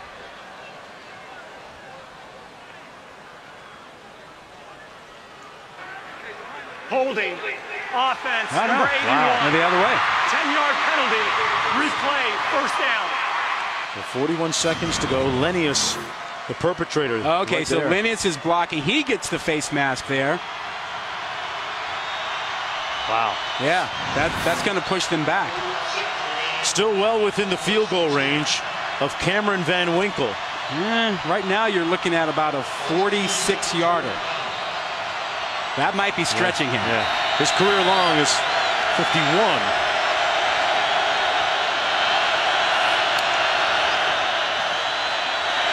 Oh, and they sacked him back to the 40. Browning was greeted by a host of tacklers.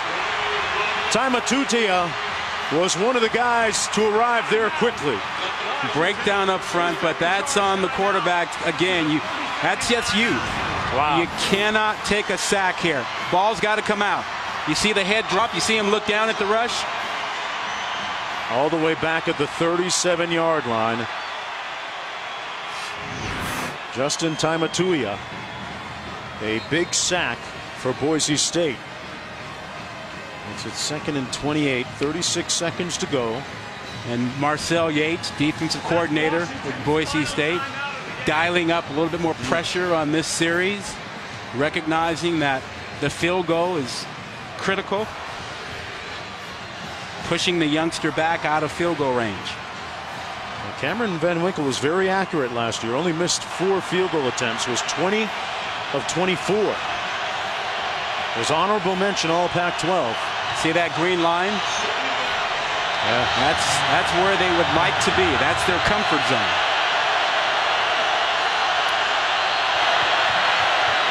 We're on a screen. Washington brought down inside the 30 at the 29-yard line by Vallejo.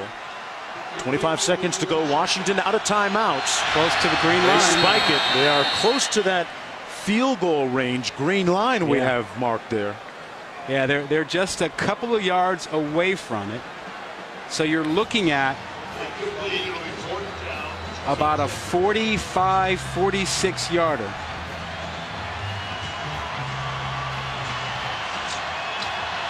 Cameron Van Winkle, 5'10" junior, was 20 of 24 last year. 21 seconds to go for the tie. And Boise State is going to try and ice Van Winkle. Timeout, Boise State. Their second charge timeout. This is going to come from 46 yards out. You know, partner, at halftime, Washington looked like they were dead in the water and had no business in this game. This was all about Chris Peterson and his return, and they looked like they had no chance of putting any points on the board. And here they are right now with a chance to tie this game and possibly send it into overtime. And remember, one of the big plays in this game was that missed extra point by Boise State. It was actually blocked by Buda Baker. Well, Van Winkle is 5 of 7 from this distance in his career. This is for the tie and to potentially send it to overtime. And he pushed it right.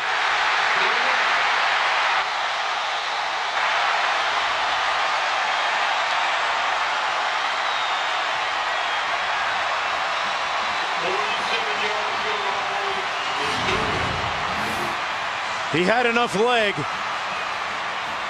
but he pushed it just wide right by that much.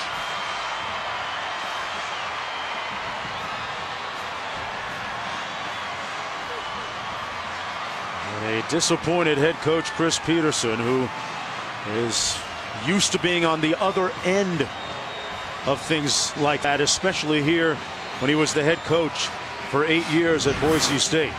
Well, this is one occasion where the mentee, Brian Harsin, will beat his mentor, Chris Peterson, in his return home to the place where Peterson made his name as a head coach.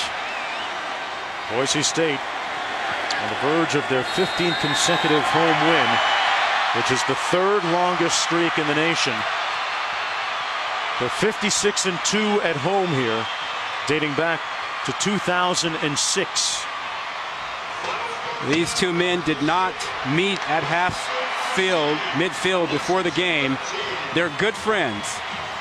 Chris Peterson lamented the fact that they hadn't chatted in about 6 months because of this ball game. Well, it's about the present, not the past anymore for Boise State, as Harsin gets the victory over Washington. Coming up next is SportsCenter for Rod Gilmore, Quint Kesnick. I'm Mark Jones. Thanks for watching, folks. What a start. Good night from Boise.